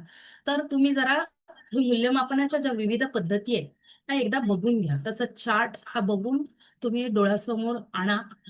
म्हणजे आपण फोटो मेमरी म्हणतो ना, त्याच्यामध्ये साठवून ठेवा. त्याच्या आधारावर तुम्हाला कोणतेही वस्तुनिष्ठ प्रश्न असतील तर तुम्हाला सहजगत्या लिहिता येतील. आणि लघुत्तरी प्रश्नांमध्ये सुद्धा तुम्हाला ही साधनं जर तुमच्या लक्षात असतील तर तुम्ही आकारिकसाठी कोणते वापराल, किंवा संकलितसाठी कोणते वापराल, किंवा सातत्यपूर्ण सर्वंकष मूल्यमापन करताना आपण कोणकोणते मुद्दे वापरले पाहिजेत, या सगळ्यांचं चांगल्या प्रकारे उत्तर लिहिता येईल. त्यानंतर आपल्याला प्रश्नपत्रिका परीक्षा घ्यायची असेल तर घटक चाचणी घ्यायची असेल तर आपल्याला चाचणी घेताना पहिल्यांदा संविधान तक्ता तयार करावा लागतो. जसं मी तुम्हाला सुरुवातीला दाखवला का प्रश्नपत्रिका कशी असेल त्याचं स्वरूप दाखवलं. त्याचं एकत्रित रूप जे आहे त्रिमितीय रचना ती म्हणजे संविधान तक्ता, तो मात्र मी तुम्हाला दाखवलेला नाहीये. तर या प्रश्नपत्रिकेची जी गुणदान योजना करतो आपण ती कशी करत असतो, तर घटकनिहाय, प्रश्ननिहाय, त्यानंतर आपण कौशल्यनिहाय करत म्हणजे उद्दिष्टानुसार करत असतो. या गुणदान योजनेचे हे 3 जे घटक सांगितले मी, त्यांचं एकत्रित असं जे स्वरूप असतं त्याला म्हणतो आपण संविधान तक्ता. मग आता असा संविधान तक्ता बनवा अशा प्रकारचाही प्रश्न येईल. किंवा उद्दिष्टांवर आधारित सुद्धा एखाद दुसरा प्रश्न येऊ शकतो. तर अशा प्रकारे आपल्याला या सगळ्या घटकांवर आपल्याला अशा प्रकारचे प्रश्न येऊ शकतात. तर साधारणपणे मी तुम्हाला कशा प्रकारचे आपल्या कोणत्या कोणत्या घटकावर काय काय प्रश्न येऊ शकतात हे सांगितलेले आहे. जरा त्या दृष्टीने तुम्ही विचार करा.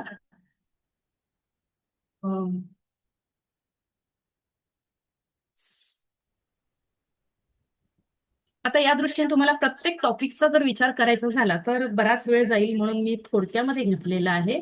मला असं वाटतं तुम्ही सगळ्यांनी बराचसा अभ्यास केलेला आहे. तर मेन टॉपिक आहेत त्यांच्याविषयी मी सांगते का जेव्हा अध्यापन प्रक्रियेशी संबंधित समस्या येतात याच्यावर प्रश्न बऱ्याचदा विचारला जातो. तर याच्यामध्ये कोणकोणत्या समस्या असतात, तर बोलण्यातल्या भाषेचा म्हणजे आपल्या बोलीभाषेचा प्रभाव असतो, किंवा कौटुंबिक पार्श्वभूमीचा प्रभाव पडतो अध्ययनामध्ये आणि अध्यापनात, परीक्षांची मक्तेदारी, अभ्यासपूरक कार्यक्रमांच्या बाबतीमधली उदासीनता, अशा प्रकारचे हे मुद्दे येत असतात. त्यानंतर बऱ्याचदा आपल्याला तृतीय भाषा किंवा द्वितीय भाषा शिकवताना बऱ्याचशा समस्या येतात. तर तो कोणत्या येतात, तर आपण ह्या भाषेमधला जो भेद आहे या भेदांविषयक बऱ्याचशा समस्या येतात. म्हणजे शुद्ध लेखनाविषयी अशा प्रकारच्या समस्या येत असतात. तर त्या दूर केल्या पाहिजे. त्यानंतर विविध उपक्रम त्यासाठी राबवले पाहिजे. त्यानंतर प्रथम भाषा म्हणून अध्यापन करताना आपण काय केलं पाहिजे, तर भाषेविषयी अभिमान जागृत केला पाहिजे. त्यानंतर आपण भाषेतून अभिव्यक्ती कशा चांगल्या प्रकारे करू शकू याचे काही नमुने विद्यार्थ्यांच्या समोर सादर केले पाहिजे. यानंतर द्वितीय भाषा म्हणून अध्यापन करत असताना मी थोडक्यात बोलते, कारण शिकवायचं झालं तर पूर्ण मला बराच वेळ लागेल, म्हणून थोडक्यात तुम्हाला एक रिकॉल करते. तुम्ही सगळ्यांनी अभ्यास केलेला आहे. त्यानंतर द्वितीय भाषा म्हणून करत असताना का बरं करायचं असेल, तर सामान्यपणे आपलं जे म्हणणं आहे ते दुसऱ्याला समजता यावं यासाठी अभाषिक जे मराठी अभाषिक आहे त्यांनी ही भाषा शिकली पाहिजे. त्यानंतर सामान्यपणे त्यांना ही जी प्रथम भाषा आहे मराठी भाषा आहे त्याच्यामधले उतारे किंवा काही कागदपत्र वाचता यावेत इत्यादी या प्रकारचे आपल्याला उद्दिष्ट त्याची लिहिता येते. आता अध्यापनाचं जे बदलतं स्वरूप आहे या बदलत्या स्वरूपामध्ये आपण अध्यापन हल्ली कसं करतो, तर पहिल्यांदा अध्यापन आशयानुसार ज्या अध्यापन पद्धती बदलतात त्यांचा आपण विचार करतो. म्हणजे आशयानुसार अध्यापन पद्धती वेगवेगळ्या आहेत. जर एखादी गोष्ट असेल तर अध्यापन पद्धती कोणती वापरणार, तर कथन, कथाकथन वगैरे किंवा नाट्यीकरण आहे ना. तर अशा प्रकारे अध्यापन पद्धतींचं स्वरूप किंवा आशय काय आहे, त्या आशयानुसार आपण अध्यापन पद्धती बदलतो. त्यानंतर बऱ्याचदा आपण वयोगटानुसार सुद्धा अध्यापन पद्धती बदलतो. म्हणजे वातावरण निर्मिती करताना किंवा अध्यापनात ज्या काही समस्या आहेत, आधुनिक पद्धतीने अध्यापन करत असताना या सगळ्या गोष्टींचा आपण विचार करत असतो. याशिवाय आधुनिक अध्यापन पद्धतीमध्ये आपण काय करत असतो, तर गावाभूत घटक, मूल्य, उद्दिष्ट या सगळ्यांचा विचार करून आम्ही अध्यापन करत असतो. त्यानंतर आपण महाराष्ट्रातल्या बोलीभाषांचा विचार करत असताना बोलीभाषा साधारणपणे कोणत्या आहेत? सर्वसामान्य बोलीभाषा या 8 ते 9 बोलीभाषांचा तुम्ही विचार करून ठेवा. याच्यामध्ये अहिराणी भाषा, कोल्हापुरी भाषा, त्यानंतर वऱ्हाडी, नागपुरी भाषा, डांगी या सगळ्यांविषयी थोडक्यात त्यांचं स्वरूप काय आहे आणि कुठे बोलली जाते याचा विचार करून ठेवा. म्हणजे जेणेकरून त्याच्यावर 1 मार्काचा किंवा 2 मार्काचेच प्रश्न येऊ शकतात. किंवा मोठा जरी प्रश्न आला तर बोलीभाषांचे वेगवेगळे प्रकार जर देऊन त्यांच्याविषयी थोडक्यात लिहाल किंवा बोलीभाषा का शिकून घ्यायला पाहिजे याचा जर विचार कराल तर तुमचा अभ्यास इथे होऊन जाईल.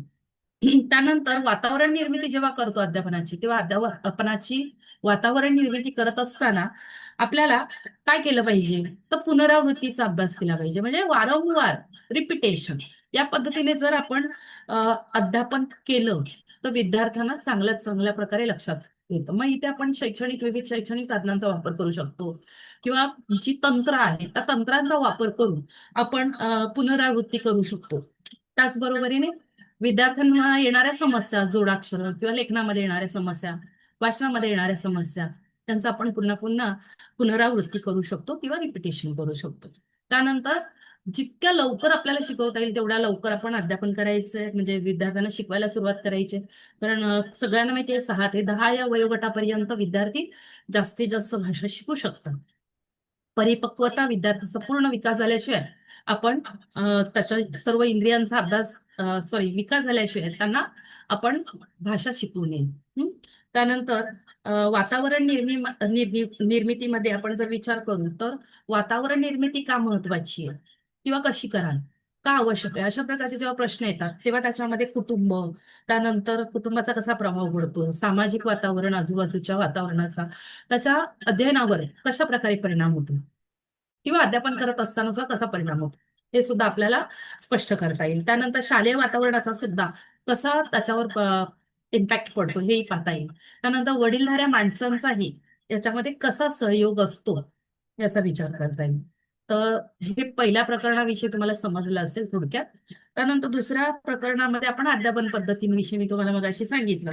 तर आपल्या अध्यापन पद्धती ज्या वेगवेगळ्या आहेत त्या मी तुम्हाला स्क्रीनवर मगाशी दाखवल्या होत्या. तर इथे तुम्हाला काय करायचं आहे, तर ह्या अध्यापन पद्धती कशा आपल्याला राबवता येतील यांचा एकदा विचार करायचा आहे.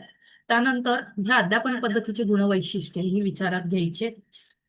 याच्यावर आधारित तुम्हाला प्रश्न येऊ शकतील किंवा सध्या सहकार्यात्मक किंवा गट पद्धतीने आपण अध्यापन कसं करतो किंवा आशययुक्त अध्यापन पद्धती या पद्धतीने सुद्धा आपण अध्यापन करू शकतो. हा व्हिडिओ युट्यूबला नाहीये पूजा. त्यानंतर आपण जी आपली अध्यापनाची तंत्र आहेत त्यांचा वापर अध्यापनामध्ये केला पाहिजे आणि तो कसा केला पाहिजे. जसं शिकवत असताना आपण काही विशिष्ट खेळ घेतो, वाचनाचे खेळ घेतो, शब्द खेळ घेतो, कोडी घेतो. तर याच्या माध्यमातून अध्यापन कसं करावं याही मुद्द्यांचा विचार करा. तंत्र कोणकोणती आहेत यांचा अभ्यास करून ठेवा. त्यानंतर नियोजन. आता इथे नियोजनासंबंधी प्रश्न येतो, तो म्हणजे नियोजन म्हणजे काय, नियोजनाची आवश्यकता काय आहे आणि त्याचबरोबरीने वार्षिक नियोजन म्हणजे काय, त्यानंतर घटक नियोजन म्हणजे काय, हे जरा थोडक्यामध्ये बघून ठेवा. त्यानंतर पाठ नियोजन म्हणजे काय, पाठ नियोजनाची आवश्यकता काय आहे, वार्षिक नियोजनाच्या मुद्दे किंवा त्याचा आराखडा हे जरा त्याच्यावर नजर टाकून घ्या. घटक नियोजनाच्या ज्या पायऱ्या आहेत त्या पायऱ्यांचा विचार करा. त्यानंतर पाठाच्या वेगवेगळ्या पायऱ्या आहेत, म्हणजे आशययुक्त अध्यापन पद्धतीने पाठाच्या पायऱ्या वेगवेगळ्या असतात. त्यानंतर ज्ञानरचनावाद पद्धतीने किंवा कृतीयुक्त पद्धतीने. तर अशा या पायऱ्या कोणकोणत्या आहेत त्या पायऱ्यांचा विचार करायचा. आशययुक्त अध्यापन पद्धती म्हणतो तेव्हा कोणत्या पायऱ्या येतात, पाठाच्या पायऱ्या कोणत्या येतात, प्रस्तावना, त्यानंतर हेतुकथन, विषय विवेचन, संकलन, मूल्यमापन आणि स्वाध्याय. तसंच ज्ञानरचनावाद पद्धतीने येणाऱ्या पाठाच्या पायऱ्या, कृतीयुक्त पद्धतीने येणाऱ्या पायऱ्या यांचा विचार करा. त्याच्यावर तुम्हाला पाठ नियोजन करा.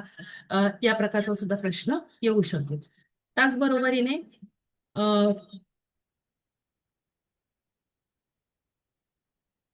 हा एक मराठी भाषेचा शिक्षक म्हणून तुमच्या काय जबाबदारी आहे? तर पहिली जबाबदारी मी तुम्हाला सांगितलं का भाषेविषयी अभिरुची निर्माण करायची. आता अभिरुची निर्माण करायची म्हणजे कोणकोणत्या गोष्टींचा वापर केला पाहिजे तर यांचा विचार करायचा आहे. तर ते अ, वेगवेगळे उपक्रम राबवणे आणि भाषा शिक्षकाकडे कोणकोणते अशी गुण असले पाहिजेत याचाही विचार जर कराल तर तुम्हाला त्या दृष्टीने प्रश्नांची उत्तरं लिहिता येतील. त्यानंतर अभ्यासक्रम, पाठ्यक्रम आणि पाठ्यपुस्तक यांच्या संदर्भात मी तुम्हाला सांगितलेलं आहे. पाठ्यपुस्तकं हाताखाली घालून घ्या 1ली ते 5वी पर्यंतची. पाठ्यपुस्तकामध्ये कोणकोणते धडे आहेत, त्यानंतर पाठ्यपुस्तकाचं मुखपृष्ठ कसं आहे, त्यानंतर त्याचा फॉन्ट कसा आहे, त्यात कोणकोणत्या प्रकारचा आणि कसा आशय दिलेला आहे, या सगळ्याचा विचार करा. म्हणजे तुम्हाला पाठ्यपुस्तकावर आधारित जर तुम्हाला परीक्षण आलेलं असेल तर त्याच्यावर आधारित तुम्हाला उत्तरं लिहिता येईल. त्यानंतर अभ्यासक्रम रचनेच्या ज्या पद्धती आहेत त्याच्यामध्ये समकेंद्री पद्धती आहे, विभाग पद्धती आहे, मानसशास्त्रीय पद्धती आहे, घटक पद्धती आहे, ऐतिहासिक पद्धतीने मांडणी. तर ह्या पद्धतींवर आधारित जर एखादा प्रश्न आला तर तुम्हाला लिहिता येईल. किंवा रचनेची जर तत्व जर आली तर अभ्यासक्रम तयार करत असताना कोणकोणत्या महत्वाच्या गोष्टी लक्षात घेतल्या पाहिजे. तर पूर्वतयारीचं महत्व म्हणजे हा समाजाच्या गरजा पूर्ण करणारा असा हा अभ्यासक्रम असला पाहिजे. शिवाय तो बालकेंद्रित असला पाहिजे, त्याचा समतोल साधणारा असला पाहिजे. त्यानंतर समाजाशी निगडीत असला पाहिजे. त्याच्यामध्ये सर्जनशीलतेचा विकास झाला पाहिजे विद्यार्थ्यांच्या. अशा प्रकारचा अभ्यासक्रम असला पाहिजे. अभ्यासक्रमामध्ये लवचिकता असली पाहिजे. त्याचबरोबरीने त्याच्यात अभ्यासक्रमामध्ये कृतीशीलता असली पाहिजे, उपयुक्तता असली पाहिजे आणि एकात्मीकरण असलं पाहिजे. अशा प्रकारचा हा पाठ्यक्रम, त्याची तत्व याच्यावर आधारित तुम्हाला उत्तर लिहिता येईल. पाठ्यक्रमाच्या रचनेचं तत्व सुद्धा याच प्रकारे येईल साधारणपणे. तर उद्दिष्टांची निश्चिती करणारा, त्यानंतर घटकाची मांडणी करणारा असा पाठ्यक्रम असला पाहिजे. इतर विषयाशी समन्वय साधणारा, विद्यार्थी केंद्रित, त्यानंतर कृतीला संधी देणारा, दैनंदिन जीवनाशी सांगड घालणारा, नियोजित वेळेमध्ये पूर्ण होणारा अशा प्रकारचा हा पाठ्यक्रम असला पाहिजे. ही पाठ्यक्रमाची तत्व झाली. आता पाठ्यक्रम रचनेच्या पद्धती कोणत्या आहेत? तर घटक पद्धती, समकेंद्र पद्धती, रेषीय पद्धती या पद्धतीने सुद्धा पाठ्यक्रम असतो. पाठ्यपुस्तकाविषयी तुम्हाला तर सांगितलेलं आहे मी. आता या तिघांच्याही सहसंबंध स्पष्ट करा अशा प्रकारचा सुद्धा प्रश्न येऊ शकतो. आता यानंतर अंतरंग बहिरंगाचे मुद्दे तुम्हाला सगळ्यांना माहिती आहेत. यानंतर तुम्हाला पुन्हा एकदा मी सांगेन ते म्हणजे विविध जे दोष आहेत, श्रवण, भाषण, वाचन यांच्या संबंधीचे दोष हे कोणते आहेत हे समजावून घ्या. हे दोष दूर करण्यासाठी कोणकोणते उपाययोजना करता येतील या उपाययोजनांचा विचार करून ठेवा. याच्याशी संबंधित निगडीत प्रश्न येतील. त्यानंतर मूल्यमापनाच्या संदर्भात जर म्हणाल तर मूल्यमापनाच्या ज्या पद्धती आहे त्याच्यामध्ये तुम्हाला विविध पद्धतीमध्ये म्हणजे संख्यात्मक अशी मूल्यमापन पद्धती आहे. तर त्याच्यामध्ये लेखी परीक्षा येईल, तोंडी परीक्षा येईल, त्यानंतर प्रात्यक्षिक परीक्षा. हे सगळे काय आहे तर तुम्हाला एक संख्यात्मक मूल्यमापन देणार आहे. त्यानंतर निकष संदर्भातली मूल्यमापनाचे प्रकार मूल्यमापन होतं. त्यानंतर क्षमताधिष्ठित मूल्यमापन असतं. तर निकष संदर्भात असं जे मूल्यमापन असतं त्याच्यामध्ये काय तर विद्यार्थ्याला विशिष्ट क्षमता प्राप्त झालेत की नाही आणि निकषांवर आधारित असं हे मूल्यमापन एक चाचणी करून घेतलं जातं. त्यानंतर क्षमताधिष्ठित मूल्यमापन, क्षमता विद्यार्थ्यांच्या विकसित होण्यासाठी आवश्यक त्या प्रकारच्या या चाचण्या असतात. त्यानंतर काही सातत्यपूर्ण सर्वंकष मूल्यमापन केलं जातं. शाळेमध्ये ज्या विविध नोंदी ठेवल्या जातात, मग इथे पडताळा सूची, पदनिश्चय श्रेणी या सगळ्यांचा वापर करून हे मूल्यमापन केलं जातं. त्यानंतर आकारिक मूल्यमापन केलं जातं. आकारिक मूल्यमापन याचा वापर केला जातो आणि संकलित मूल्यमापन अशा प्रकारे एकंदरीत विद्यार्थ्यांचं मूल्यमापन केलं जातं. तर थोडक्यामध्ये मी तुम्हाला संपूर्ण अभ्यासक्रमाचा आराखडा किंवा अभ्यासक्रम कसा आहे हे तुमच्यासमोर मांडलेलं आहे.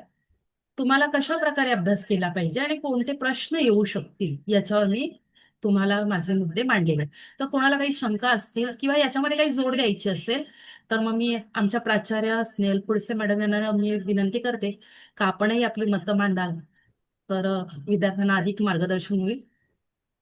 धन्यवाद नलिनी मिस. सर्व मुलांना व शिंदे सर आपल्याला सगळ्यांना पुन्हा एकदा तुम्ही हाती घेतलेल्या उपक्रमांकरता खूप खूप शुभेच्छा. आणि मुलांना तुम्ही सुद्धा किंवा मुली जे काही विद्यार्थी आहेत परीक्षेला बसणारे त्या सगळ्यांना परीक्षेच्या अगोदर मी शुभेच्छा देते आहे. उद्यापासून हॉल तिकीट तुमच्या शाळांमध्ये मिळतील. म्हणजे आता आपलं हॉल तिकीटही आलेलं आहे. आपले शाळांचे आपल्या कोणत्या कॉलेजमध्ये आपली परीक्षा आहे याचेही उद्या निश्चितीकरण होणार आहे. ते तुम्हाला कळणार आहे. म्हणजेच आपली परीक्षा अगदी तोंडावर आलेली आहे, अगदी जवळ आलेली आहे याची तुम्हाला नक्कीच जाणीव करून देणारी ही बाब आहे.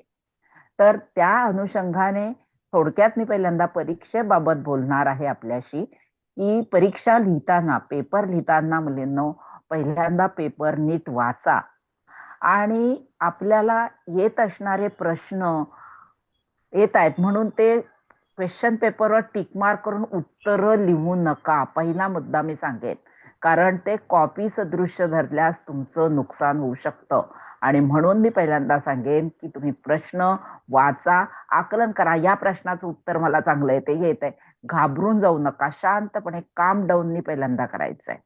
परीक्षागृहामध्ये तुम्ही 10:30 वाजता ज्या वेळेला पोहोचाल त्यावेळेला कुठेही कुणाशी बोलू नका. आपण केलेल्या अभ्यासाचं फक्त चिंतन करा आणि ते चिंतनच तुम्ही म्हणजे तुम्ही जे वाचलंय ते मनातल्या मनात फक्त रिवाईज करा की जेणेकरून तुम्हाला ते जे काही वाचलेले ते आठवेल. परीक्षेचे पेपर लिहिताना ते उत्तर तुम्हाला आठवतील.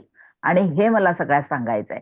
मग एकदा प्रश्नपत्रिका लिहायला सुरुवात केलीत की शांतपणे लिहित असताना सरांचा एक व्हिडिओ आहे पेपर लेखन म्हणजे प्रश्नपत्रिका सोडवण्याचं वेळेचं नियोजन. तो व्हिडिओ तुम्ही नक्की पहा. आणि मला असं वाटतं सर पुन्हा एकदा त्याच्यावर प्रकाश टाकतीलच. तर तो एक तुम्ही व्हिडिओ पहा की कोणत्या वेळात किती मिनिटात कोणता प्रश्न संपवला पाहिजे, तो संपला पाहिजे की जेणेकरून पूर्णपणे सर्व प्रश्नपत्रिका आपल्याला सोडवता येतील. ह्या काही झाल्या तुमच्यासाठीच्या महत्वाच्या सूचना. पण आजचे हे जे वेबिनार घेतले जात आहेत याचं अधिकाधिक श्रेय सरांना जात आहे, कारण सरांनी हे शिवधनुष्य पेललं आणि सोमय्याने त्याला थोडस एक साथ देण्याचा एक छोटासा प्रयत्न आहे. म्हणजे खारीचा वाटा सोमय्या उचलत आहे असं मी म्हणेन. आणि आजचा हा जो वेबिनार घेतला त्या आहेत आमच्या नलिनी प्रधान मॅडम. आणि या नलिनी प्रधान मॅडमची आणखीन एक ओळख मला करून द्यायची आहे आणि ती म्हणजेच अध्यापकांकरता शिक्षकांकरता महाराष्ट्र सरकारने म्हणजे महाराष्ट्र राज्याने घेतलेले व्हिडिओ मेकिंग स्पर्धा ह्या शिक्षकांना तंत्रस्नेही बनवण्यासाठी उपयुक्त ठरणाऱ्या अशा या स्पर्धेमध्ये आमच्या मुंबई विभागातील डीएड कॉलेजमधून सहभागी झालेल्या आमच्या ह्या नलिनी प्रधान यांनी राज्यस्तरीय प्रथम प्राइज त्यांचं मराठी भाषेकरता त्यांना मिळालेलं आहे. आणि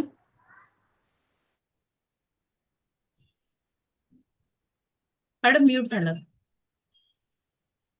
आवाज नाही येत आहे मॅडम.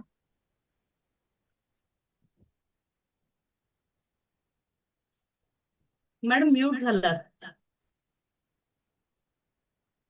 स्नेहल मी माझा आवाज येतोय? हा येतोय. आता येतो आवाज? हो हो हो मॅम. आवाज येतोय? हो. हा. तर सॉरी मध्ये डिस्टर्ब झालं. तर अशा ह्या तंत्रस्नेही शिक्षिकांचं आज तुम्हाला मार्गदर्शन मिळाले.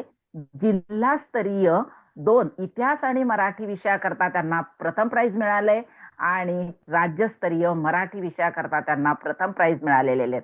अशा या तंत्रस्नेही शिक्षिकेने आज मराठी मधल्या विषयाचं तुम्हाला जे काही मार्गदर्शन केलेले त्याच्याबद्दल आणखीन एक थोडस तुम्हाला मी असं सांगेन की मराठी विषयाचं पेपर लिहिताना कोणतंही घाबरून जाऊ नका. तुमचे जे विचार आहेत ते विचार तेथे मांडा. एवढंच मी तुम्हाला पुन्हा एकदा सांगेन की प्रत्येक विषय हा तुम्ही कसा शिकवणार, तुम्ही काय करणार हे तिथे सांगणारा असतो आणि तो तुम्ही नक्की करा. तुम्ही नक्की यश संपादन कराल असे मी तुम्हाला खात्री देते. इंग्रजी माध्यमाच्या विद्यार्थिनींचा आणि मराठी माध्यमाच्या विद्यार्थिनींचा हा सारखाच पेपर असला तरी सुद्धा त्याची काठिण्य पातळी ही थोडीशी तुमच्या दोन्हीही वर्षाकरता किंवा दोन्ही माध्यमाचा विचार करून पेपरचं फॉर्मॅटिंग केलेलं असतं. पण वारंवार आलेले प्रश्न जरा तुम्ही स्वतः लिहून काढा, वाचून काढा, पुन्हा पुन्हा लिहा. तुम्हाला प्रश्नाचं उत्तर लिहिणं सहजपणे सोपं जाईल. आणि खरं तर 1-1.5 तासामध्ये शिकवणारा असा विषय नसताना सुद्धा नलिनी मॅडमनी तो अगदी आटोपशीरपणे प्रत्येक घटकाचं, कोणत्या युनिटला कसे प्रश्न विचारले गेलेत, कोणत्या साली विचारले गेलेले आहेत, हे जे तुम्हाला सांगितले हे खरोखरच उल्लेखनीय आहे की इतका स्टडी करतात. म्हणजेच मुलींनो, यातनं तुम्हाला प्रेरणा काय घ्यायची की एखाद्या विषयाचा अभ्यास करायचा असेल तर तो अशा पद्धतीनं करणं ही यासाठीच कसं उपयुक्त आहे हे मी सांगेन. पहा, सरांनी लगेचच तुम्हाला पेपर कसे सोडवावा ही लिंक सुद्धा दिलेली आहे आणि ती लिंक तुम्हाला मिळाल्यानंतर तुम्ही अभ्यासाला नक्कीच आणखीन जोमानं लागाल असं मी म्हणेन. आणि सगळ्यांना पुन्हा एकदा खूप खूप साऱ्या शुभेच्छा. Sir, Thank you. Thank you so much sir. Thank you ma'am आणि थँक्यू नलिनी मॅम. सर, एका मुलीला प्रश्न होता का आकारिक आणि संकलित येस मूल्यमापन म्हणजे काय? Yes ma'am yes. आकारिक म्हणजे जेव्हा पूर्ण वर्षभराच्या ह्या अभ्यासक्रमामध्ये विद्यार्थ्याचं म्हणजे व्यक्तिमत्व आकाराला येत असताना जे वारंवार केलं गेलेलं जे मूल्यमापन आहे ते म्हणजे आकारिक. मग हे आकारिक मूल्यमापन कुठे कुठे करतो, कसं करतो? तर दैनंदिन निरीक्षण करत असतो आपण. म्हणजे अगदी परिपाठापासून तर त्याच्या सगळ्याच एक सेकंद. आकारिक मूल्यमापनाची तंत्र सध्या आपण मुलींनो जे प्रॅक्टिकल्स घेतो बघा, ट्युटोरियल्स आहेत, त्यानंतरचं तुमचे MCQ आहे, हे तुम्हाला कळतंय मुलींना आता आपल्या डीएडच्या अभ्यासक्रमामध्ये आहे. ते आकारिक मूल्यमापनाचे टूल्स आहेत आणि त्याच्याच बरोबर दुसरे मॅडम सांगत आहेत ते सुद्धा त्याचे टूल्स आहेत. आकारिक मूल्यमापन करायचे म्हणजे त्याच्यासाठी साधनं हवीत आणि ते टूल्स म्हणून हे सगळे 6 ही टूल्स लिहिली तरी सुद्धा तुम्हाला मार्क मिळू शकतील. त्याचप्रमाणे प्रासंगिक नोंदी आहेत आणि त्याचबरोबर इतर सगळ्या काही ज्या निरीक्षणं आहेत ही सगळी त्याचीच टूल्स आहेत आणि त्या टूल्सनुसार तुम्हाला काम करायचंय. क्षेत्रभेट आलं, प्रकल्प आलं, त्यानंतरचं तुमचं आत्ताच आपण म्हणाल्याप्रमाणे सगळी जी 6 टूल्स आहेत आपल्याकडची ती सगळी टूल्स त्याच्याशीच निगडित आहेत.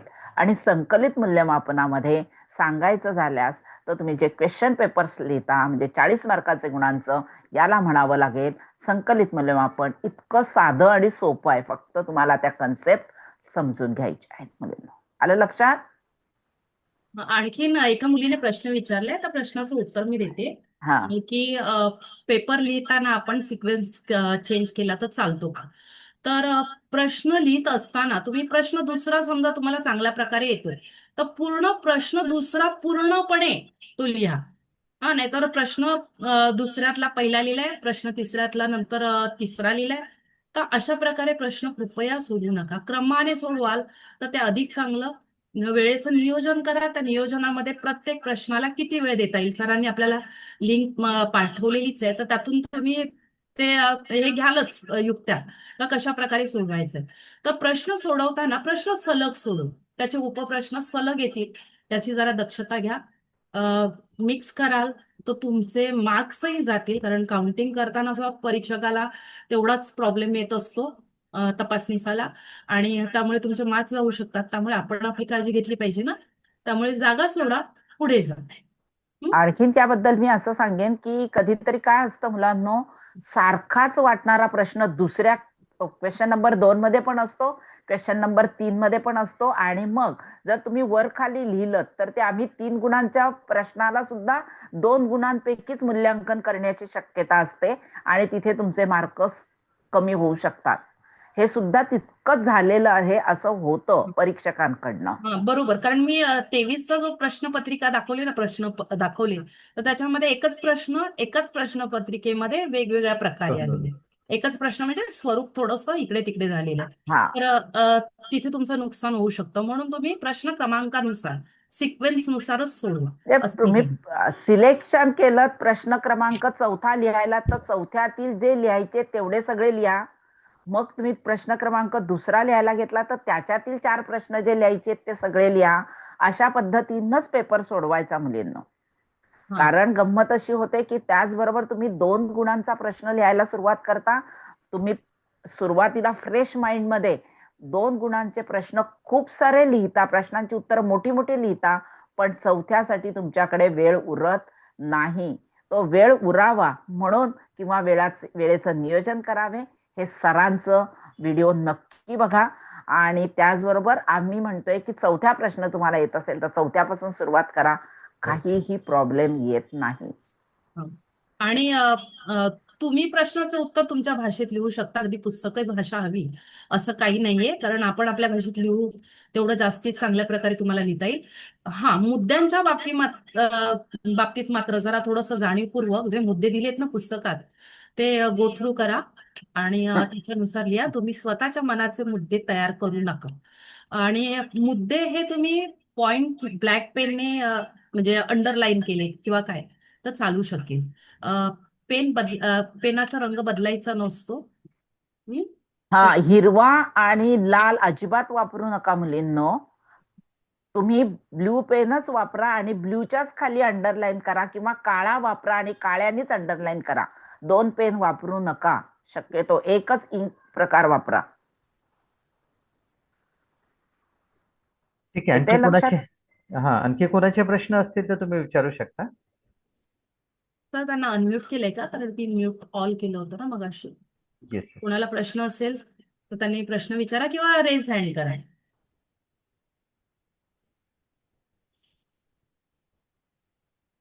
सगळ्यांचा अभ्यास झालाय वाटतं चांगल्या प्रकारे.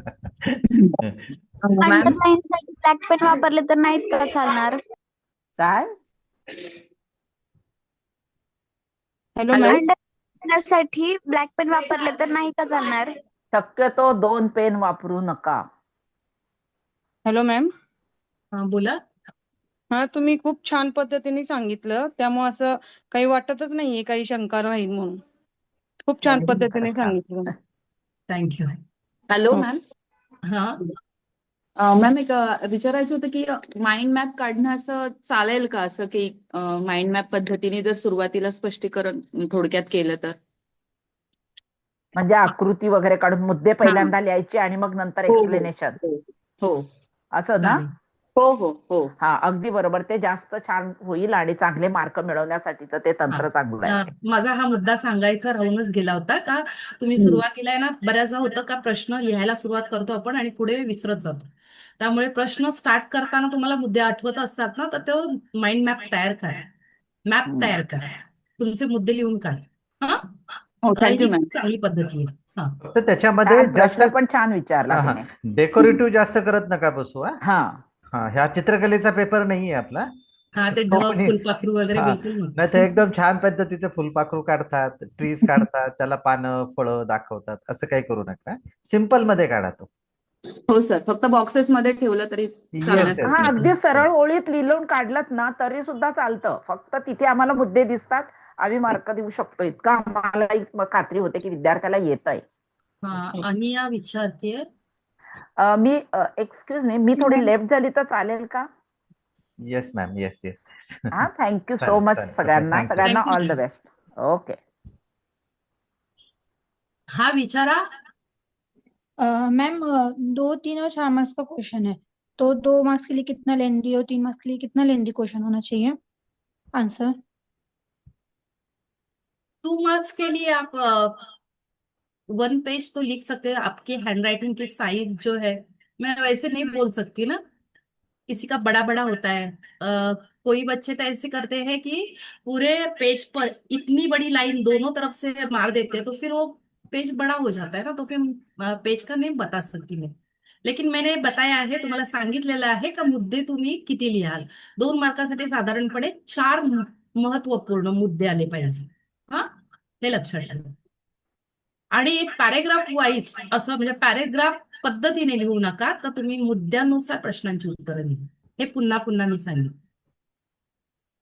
नाही, मी सांगितलेले आजचे प्रश्न तेच करून ते तर कराच, पण त्याच्या व्यतिरिक्त सुद्धा तुम्ही इतर प्रश्नांचा विचार करायचा आहे. कारण मी प्रत्येक मुद्दे स्पष्ट करत असताना आणखीन कशा प्रकारे येऊ शकतात ते सांगितलं.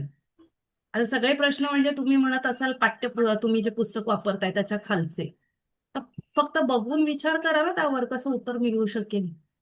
प्रश्नाचं उत्तर पाठ नाही करायचं आपल्याला.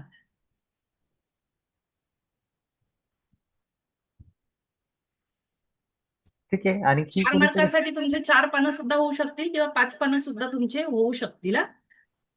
ते तुमच्यावर डिपेंड आहे. कुणीतरी विचारलेला अध्यापन तंत्रांचे प्रकार.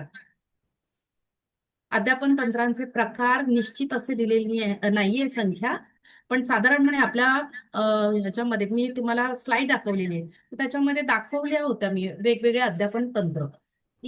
तर भाषिक खेळ, शब्दकोडी, स्वाध्याय, प्रश्नमंजुषा, अनुवाचन, अनुलेखन, प्रश्न स्पष्टीकरण, बाहीकरण, बुद्धिमंथन, कथन, वादविवाद या प्रकारची तंत्र आहेत. अजून काही प्रश्न कोणाला?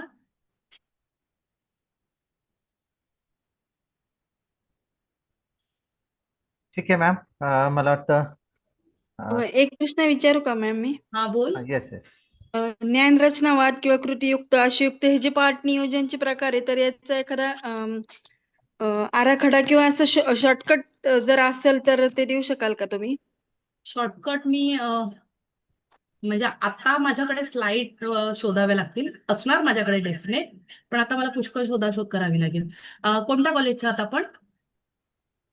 कर्वे कॉलेज. हा, मी सरांना देते, तसं तुम्हाला फॉरवर्ड करतील. ते शॉर्टकट कम्पॅरेटिव्ह जर असेल तर मग आम्हाला लक्ष ठेवायला सोपं जाईल ना. हा, पण साधारणपणे तुम्ही पाठ घेतले असतील ना, त्याच्या हो. मुद्द्यांच्या आधारे स्पष्टीकरण करायचं. ज्ञानरचनावादाच्या कोणकोणत्या पायऱ्या आहेत? कोण सांगेल? सांगा मला पटकन. मराठीमध्ये, मराठीत सांगा. ज्ञानरचनावादाच्या पायऱ्या. चला, 2 मार्कासाठी 4पेक्षा जास्त लिहाल तरी चालेल, पण मिनिमम 4 लिहा. पूर्वज्ञान, मूल्ये, अध्ययन निष्पत्ती, उद्दिष्टे. नाही, सॉरी, तेच आहे ना? सोमय्याच्या मुली सांगा. ज्ञानरचनावादाच्या पायऱ्या सांगा. नाही, मी पाठासनाचं सांगितलं. मग पाठचं त्याच प्रकारे करतात ना? हो, त्याचप्रमाणे. सांगा लवकर. सगळ्या मुली लेफ्ट झाल्या की काय? प्रस्तावना, हेतुकथन. प्रस्तावना, प्रस्तावना, हेतुकथन, स्वाध्याय, मूल्यमापन, शेवटला ज्ञान शेवटला आहे ना. स्वाध्याय शेवट. 5 आहे. सरांनी सांगितले असेल तुम्हाला 5 फर्स्ट कोणतं आहे? प्रस्तावना. इंग्लिश मिडियमच्या मुली सांगा जरा. इंग्लिश मध्ये सांगा. चला, आपण मराठी करूया तसं. आठवते का तुम्हाला? 5 मॅम, कोणते? हा, इंट्रोडक्शन. हा, 5 व्यस्त, अन्वेषण, विस्तार, हम्म, स्पष्ट, मूल्यमापन. स्पष्टीकरण आणि मूल्यमापन. Very good. कळला? ह्याच्या आधारे तुम्हाला पाठाचं नियोजन करायचं. त्यानंतर कृतीयुक्त, ऍक्शन बेस्ड. सांगा कोणत्या 3 पायऱ्या आहेत? 3 पायऱ्या आहेत त्याच्यासाठी. अध्ययनपूर्व, अध्यापनपूर्व, अध्यापन आणि अध्यापनोत्तर. याच्यामध्ये मूल्यमापन ही प्रक्रिया येते. तर याच्या आधारे तुम्हाला पाठाचं नियोजन करायचंय. मी तुम्हाला ज्यांना आवश्यकता असेल त्यांना मी सरांकडे पाठवते, तुम्हाला फॉरवर्ड करतो. तुम्ही सरांनी मला इथे संधी दिली त्याबद्दल धन्यवाद. आणि सर्व मुलींनी मी सांगितलेल्या मुद्द्यानुसार चांगल्या प्रकारे अभ्यास करा. प्रश्नपत्रिका समजपूर्वक अंडरस्टँडिंगने लिहा. इंग्लिश मिडियमसाठी खास सांगेन तर तुम्ही सर्व प्रश्न सोडवायचे. प्रश्न गाळू नका. येत नाही म्हणून प्रश्न सोडून दिले असं नाही, तर प्रत्येक प्रश्नाचं उत्तर लिहिण्याचा प्रयत्न करा आणि पूर्ण प्रश्नपत्रिका सोडवा आणि वेळेचं नियोजन करा. आणि सरांनी जी लिंक दिलेली आहे त्याचा तुम्ही वापर करून जर कसं प्रश्नपत्रिका लिहायची, उत्तर कशी लिहायची हे जर तुम्ही बघाल आणि तो फॉलो कराल तर जास्तीत जास्त चांगलं होईल. Thank you ma'am, thank you so much. Thank you sir. विद्यार्थी मित्रांनो, हॅलो हा बोला. सर, इंग्लिश मीडियम साठी F6 इंग्लिश मीडियम साठी काय? हा F6 आता घेतला तो एकच आहे ना मराठीचा पेपर? मला नाही ऐकायला आलं तुम्हाला काय म्हणायचं ते.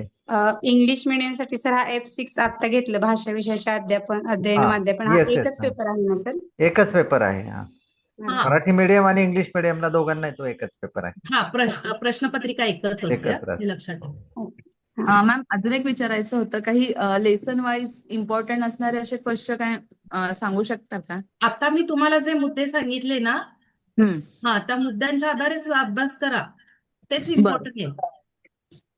बरं प्रश्न मॅम. इम्पॉर्टंट म्हणजे तेच वेगवेगळे फिरून फिरून तेच विचारले जातात. Okay ma'am. हा, त्याच्यामध्ये मी आणखी एक करल. एक हा, मागच्या बोला तीन चार वर्षाच्या प्रश्नपत्रिका जर तुम्ही पाहिल्या मागच्या, तर तुमच्या एक गोष्ट, आता मॅमनी जे सांगितलंय ना ते सुरुवातीपासून सगळ्या प्रश्नपत्रिकांचा आधार घेऊन सांगितलेलं आहे. ते प्रश्नपत्रिका तयार करणारे जे व्यक्ती असतात ते प्रश्नपत्रिका तयार करताना मागील 3-4 प्रश्नपत्रिकांचा ते एकदम थरली अभ्यास करतात आणि त्या प्रश्नपत्रिकेवरती आधारितच ती नवीन एक प्रश्नपत्रिका तयार करतात. जर तुमच्याकडे मागील 4-5 वर्षांच्या प्रश्नपत्रिका जर असतील, तर तुम्ही जर त्या अल्टरनेटिव्ह अशा पाहत जर चालल्या, तर तुमच्या असं लक्षात येऊन जाईल की अरे 1 वर्षानंतर 2 वर्षानंतर हा प्रश्न रिपीट होतोय. तर हे तुम्हाला लक्षात येऊन जाईल. त्यामुळे प्रश्न महत्वाचे असण्यापेक्षा तुम्ही जर कंपॅरेटिव्हली स्टडी केला ऑल क्वेश्चन पेपरचा, तर you will detail get the ideas which questions will be coming very soon. तर तुम्ही तुमच्या पद्धतीने करा. तसं आम्ही तुम्हाला कधी सांगणार नाही की हाच प्रश्न करा किंवा हे करू नका, कारण ते सांगणं चुकीचं पण होईल आणि जर तशा पद्धतीचे प्रश्न नाही आले तर विनाकारण तुमचा ब्लेम आमच्यावरती येईल. फक्त एक महत्वाचे प्रश्न कसे असतात, त्यांची उत्तरं कसे लिहायचे, या पद्धतीचं मार्गदर्शन या ठिकाणी वेबिनार मध्ये होत असतं. विद्यार्थी मित्रांनो, आणखी एक महत्वाची गोष्ट मॅडमच्या अभ्यासामध्ये मला लक्षात आली की मॅडमनी अतिशय बारकाईने अभ्यास केलेला आहे. अतिशय बारकाईने अभ्यास केलेला आहे. म्हणजे प्रत्येक प्रकरणावरती आधारित वस्तुनिष्ठ प्रश्न कोणता आलेला आहे, शॉर्ट आन्सर टाईप प्रश्न कोणता आलेला आहे, दीर्घोत्तरी प्रश्न कोणता आलेला आहे, तो ज्ञानात्मक आहे का स्किल बेसवरती आधारित आहे का ऍप्लिकेशन बेसवरती आधारित आहे. ज्याचा अभ्यास दांडगा असतो ना, तोच व्यक्ती अशा पद्धतीने मार्गदर्शन करू शकतो. आणि मला वाटतं मॅडम त्याच्यामध्ये अतिशय तज्ज्ञ आहात. त्यांचं भाषा शैली, त्यांची सांगण्याची पद्धत मी पण अप्रिशिएट करतो मॅम तुम्हाला, कारण माझ्याजवळ पण ती अशा पद्धतीची शक्ती नाहीये, तर स्मार्टनेस नाहीये. तर निश्चित पद्धतीने तुमच्या या लेक्चरचा विद्यार्थी फायदा घेतील.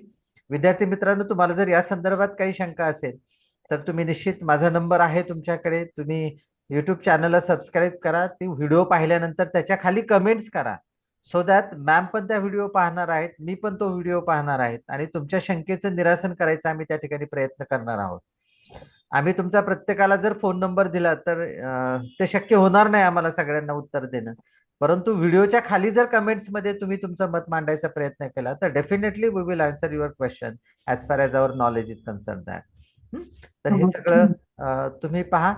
हा व्हिडिओ, एक मिनिट, हा व्हिडिओ एक अर्ध्या पाऊण तासानंतर हा युट्यूब चॅनलला अपलोड होणार आहे. तर तुम्ही जर सबस्क्राईब केला असेल तर तुम्हाला हा व्हिडिओ त्या ठिकाणी दिसेल. मॅम, परत एकदा मी या ठिकाणी तुमचं अभिनंदन करतो. पुढचे मॅडमच्या ठिकाणी सर एकच मिनिट, Yes. कोणीतरी विचारलंय F4 मराठी पेपर आणि F5 सेमच असेल का? नाही. तर नाही, मग हा पेपर वेगळा आहे आणि तोही वेगळा आहे. येस, मराठी मीडियम सर आणखीन एक विचारायचं होतं की जर आम्हाला जून मध्ये मागच्या वर्षी आणि आत्ताचा डिसेंबर मधला पेपर हे मिळू शकतील का आम्हाला बाहेर? तुमच्या कॉलेजला मिळतील मॅम, ते तुमच्या बरं. शिक्षकांना तुम्ही विचारा. Okay sir, thank you. तर मॅम, थँक्यू सो मच. तुमचं नेहमीच मार्गदर्शन मिळतं. हक्काने तुम्हाला आम्ही सांगतो की या मॅम, तुम्ही मार्गदर्शन करा मुलांचे. आणि तुमच्या माहितीसाठी सांगतो मॅम की अनेक विद्यार्थ्यांचे मला फोन येतात आणि प्रामुख्याने तुमचं नाव त्याच्यामध्ये घेतलं जातं की मागच्या विद्यार्थ्यांनी आम्हाला सांगितलं की नलिनी मॅमचं पण लेक्चर छान पद्धतीने होतं. तर मला वाटतं आपण ह्या गोष्टीला तुमचं S.K. सोमय्यांचा जो कॉपरेटिव्ह नेचर आहे, तुमच्या शिक्षकांचा आहे, तुमच्या प्राचार्यांचा आहे, असंच आमच्या विद्यार्थ्यांसाठी नेहमीच लाभो अशी परत एकदा तुम्हाला विनंती करतो. तुम्ही वेळ दिल्याबद्दल तुमचं, स्नेहल मॅमचं आणि एस के सोमय्याचे जे डायरेक्टर आहेत त्यांचं मी या ठिकाणी परत एकदा ऋण व्यक्त करतो. सर्व विद्यार्थ्यांना परीक्षेच्या दृष्टिकोनातून आणि F5च्या पेपरसाठी आमच्या सर्वांकडून शुभेच्छा देतो. Thank you so much. धन्यवाद. Thank you sir. Thank you ma'am.